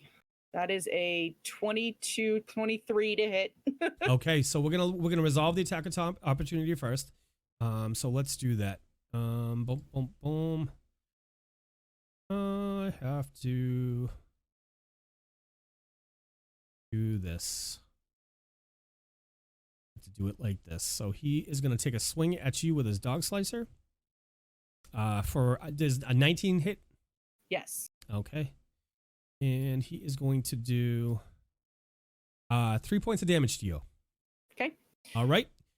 So which one were you shooting at, Idabrix? I am going to shoot at the one that threw the piece of glass at me. Okay. So that's the one at the end of the table, correct? Correct. Okay. Where is my... What the heck?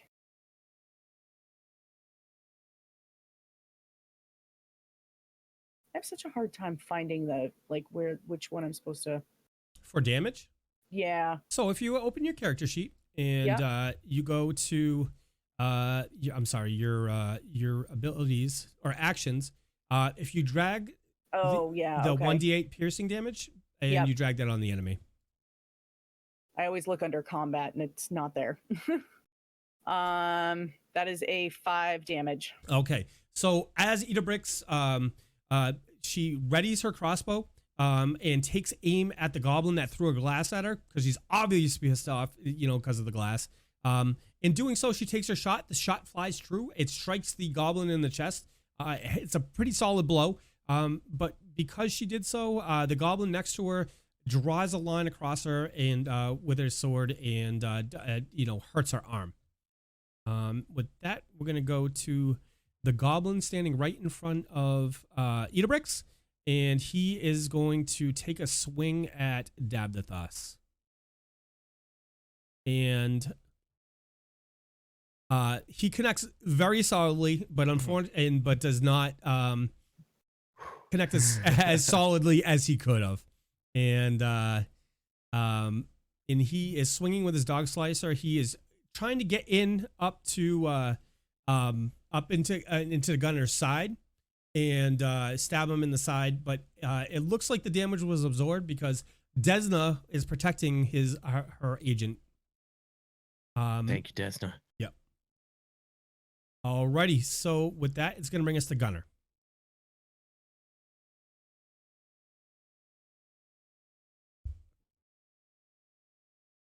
The goblin between Davdithas, Idabrix, and myself, do I get a flanking bonus for that or no?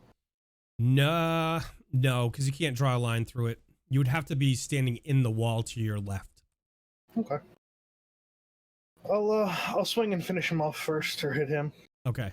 So let me give you an option before you do so. There is currently a square open between the goblin that's standing on the table. I'll illustrate that, and the goblin that is head to head with Davdithas and Idabrix. All right, I'll take the 5-foot adjust and I'll swing off on between us. So you get a +2. Mighty swing with my warhammer. Let's do this. Okay. So Gunnar bravely steps between the two goblins and attempts to squash the goblin that has taken a strike at his little friend Idabrix, and it glances off the armor of the goblin. Mihaly, you're up. All right, I've never fired the crossbow. I don't know where to roll for it. I've been looking this whole round. You would go into the crossbow on your character sheet under the actions. Yeah, I have it open. And you would grab the actual attack. So let's walk you through. 1d10. Oh, no, sorry, that's the damage. That's the damage. So you would go into actions, and you see where it says the little dice icon is. Oh, yep, gotcha. Yep. You would grab that and drop it on the enemy. So I'm going to shoot at the one right in front of Davdithas with a 15. Right in front of Davdithas. I'm trying to remember standing in if the flank doorway. I'm if standing flank behind him. affects. I don't think a flank affects the and you would get a -4 for shooting into combat as well, so that's not going to be it. You need a melee feat for Yeah, ranged flank. Yeah. And he'd have a minus. He doesn't have point blank shot, so it's shooting into Yeah. combat. He gets a -4. Yep. All Shooting right. into combat. Can you describe that for me? I don't understand. You have 2 creatures that are in hand-to-hand combat, and you're shooting into the combat. You're Oh, shooting an okay. enemy that Yep. has enemies. So that's a -4 if they're already engaged or Correct. threatened. Yes. Okay. Cool. Yep. So that's going to bring us to the goblin at the end of the table. He is not quite the farthest one away, but he is pretty close. He's going to move up about 5-10 feet, and he is going to throw some glassware over at. He's going to throw it at Davdithas. He does so. He swings he lobs the glassware over at Davdithas, and it misses him. Again, it hits the wall and it lands at the feet, and there's glass everywhere. And that brings us to the top of the order. Let's see these guys. So one thing I did want to do, as you guys are into the room now, you can you can see down towards the length of the room you're in, all the way down there. So the room is about 100 feet long. It's about 15 to 20 feet wide. It's a very humid room or a hot room because you can see the furnaces going. The bodies are everywhere. It's an absolute slaughterhouse in here. It's disgusting. Longjico's body is sitting in the chair like I described earlier, and it appears they poured molten glass over him, and his face is just frozen in horror in the chair. So as you look, one of the goblins in the far area runs out of the room and down outside the room and appears to be running away. With that, it's going to bring us to Davdithas. All right. I would like to cast Inflict Light Wounds upon the goblin I am in combat with. Okay. Is that range touch? It's just a touch spell. Okay. Let's see here.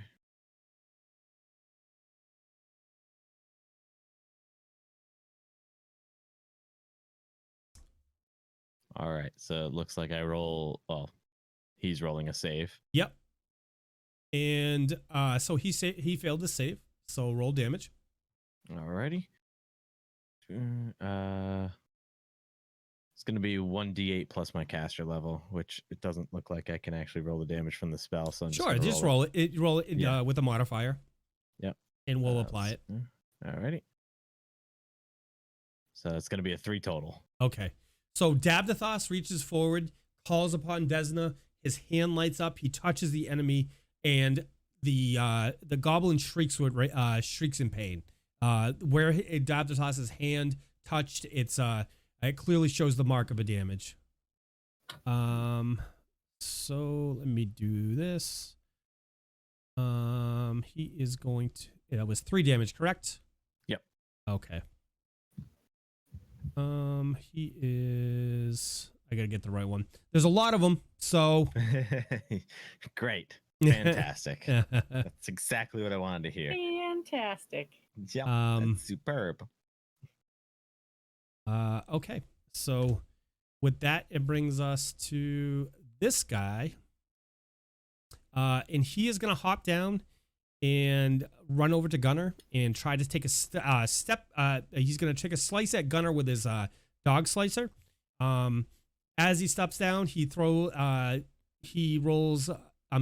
hits AC 10. Does that hit?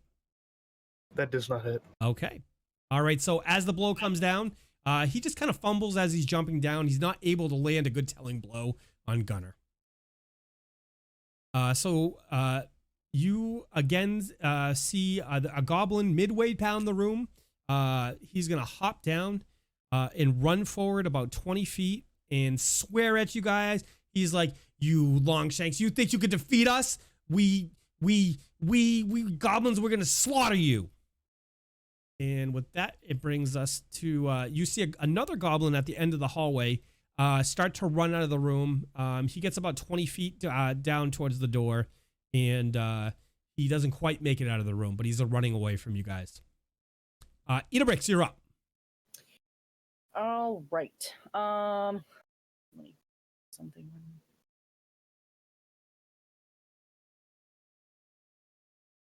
Okay. I am going to try to shoot the one that threw the glass at me again, the one that's still standing at the end of the table. You would have to reload your crossbow, correct?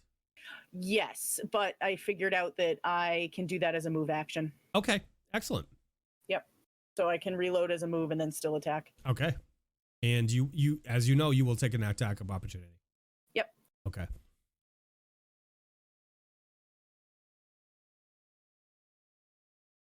That's All right. 14. All right, so we're gonna we'll resolve the goblin attack on you. And he is gonna swing with his dog slicer at you. Does AC 8 hit, Idabrix? No. Okay, so as Idabrix raises her crossbow, she loads a bolt in it real quick, aims and lets fire at the goblin on the table. It laughs with maniacal glee, drops down and inducts the bolt. The goblin next to Idabrix, seeing an opportunity, tries to poke her with his dog slicer, and it in fact misses. So the goblin in front of you, Idabrix, is going to be, he's going to spin around. He has heard about this this scary warrior, Gunnar, and he's a very large man, and he thinks he'll get a lot of credit in his clan as he takes down this warrior. He's fully convinced that he's going to drop this warrior. So he spins around with a backhanded dagger motion and tries to stab Gunnar in the leg and rolls a 10 plus 2 for 12. That's miss. Okay. Okay. All right. So as he does so, he gets tripped up in the motion, and he just glances off your greaves. Gunnar, you are up, sir. He turned around. It was his mistake. We're gonna go after the little goblin in front of me that's trying to cut me. Okay. And you still have him flanked. So that's a 12 total with the flank. That does not hit. Okay. All right. With that, it brings us to Mihaly. Okay, I'm gonna cast Daze at the goblin who is right in front of Mihaly, the same one Mihaly, jeez, I'm sorry, in front of Davdithas. Better not be in front of me. That'd Okay. So I will cast Daze and I roll a 14. So the goblin senses the magic coming over him and is able to shake off the effects. Okay, He made his saving throw. Now, do I still have a move action? Yes, you do. Yep. Can I also reload as a full move action? Yes. Yep. I will do that. Your base attack bonus is +1, right? Yes. And you are able to. Cool. Thank you. Okay. That brings us to this guy, who runs up and wants to. He pulls out a set of tongs with burning glass on the end of it, and is going to try and poke Gunnar with it. And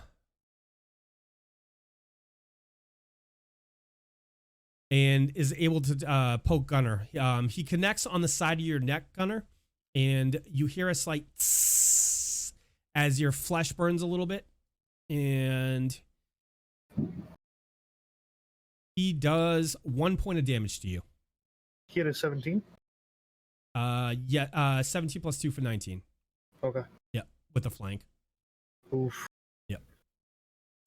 No, he doesn't have a flank. I'm sorry. That's 17. What is your AC? 17 goes to defender. No, 17 goes tie goes to the attacker and Pathfinder.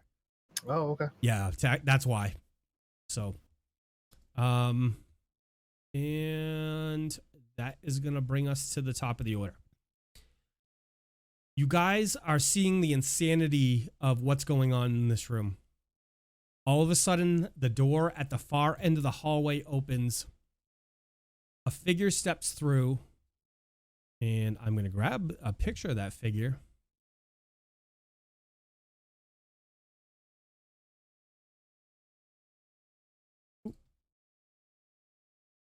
I got to grab the right picture because the system is not working. So apologies, guys. The suspense. I'm just raising the suspense. Suspense is Oh killing my me. goodness. A man steps through. He is half elven, and he looks to all of you, and he says, "Enough! This is where it ends, and this is where you die." And with that, we're gonna end this week's session. Son of a... Do we have- Who's dying? Do we have to? Not me. Not it. I vote to not die. You vote to not die? I vote to not die also. I vote Goblins die. I vote Squee for president. Yeah. Squee What- or president? why do we have to stop? Because unfortunately, it is that time. That makes sense. It's that time, guys. Yachts, how are you doing? What are you feeling I'm about doing tonight? great. I'm nervous. You're nervous. Yeah, this battle is a bit more than I expected. Mm, This is going to be an interesting test of our level 2 characters. excellent. You're nervous? You're gonna die? A little bit. I'm worried about I'm planning my escape now because if everyone else dies, I'm still standing outside the door. Planning your That's escape. that's a viable thing right there. You know, son of a... You never know what's going to happen. This is out of character. Mihaly's still cool. He's fine. No, he ain't cool with me if he runs away. If you're Well, dead, you'll you're be not gonna dead know. if I run away. I'll know in the afterlife. I'll haunt you. Deal. Luna, Keep your character Idabrix. going after you're murdered. Yeah, no, I'm inclined to agree. It's nice because this is the first time that Idabrix has actually gotten hit in combat. So it sounds weird to say that that's nice, but it's nice to actually feel like I'm like deeply involved in this combat. So Excellent. I like that. Excellent. Gunnar, Cyclone Jack. You're gonna need more goblins, brother. The confidence. I love it. I love the confidence. You ain't got enough goblins, man. Maybe for like me, but like what is everybody else gonna do? Oh my god. Watch. Chat is What? saying fireball.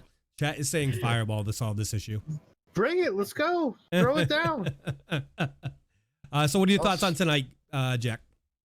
It's a blast, man. I've been loving this adventure so much, and the twist has been. This is great. This is great, man. Oh, I'm glad that you're enjoying it. Yeah. Davdithas. Oh, I'm sorry, you weren't finished. My fault. Yeah, can we get one last shout out? Congratulations to Great Wolf and Doc Wolf guys on their third kid. Congrats. Congratulations. Big Great thumbs Wolf. up and big love. Thank you so much. You guys have been extremely supportive of the channel. We appreciate everything you've done, and we wish, my family's Italian. I grew up Italian, so the only thing we wish you is healthy, happy, and beautiful babies. So best of luck from everybody here at the Tabletop Tavern. Davdithas, what do you have to think? So, unlike Luna, this is not my first time getting hit in combat. I am not as excited as she is about it. This fight is looking really tough, and Yeah.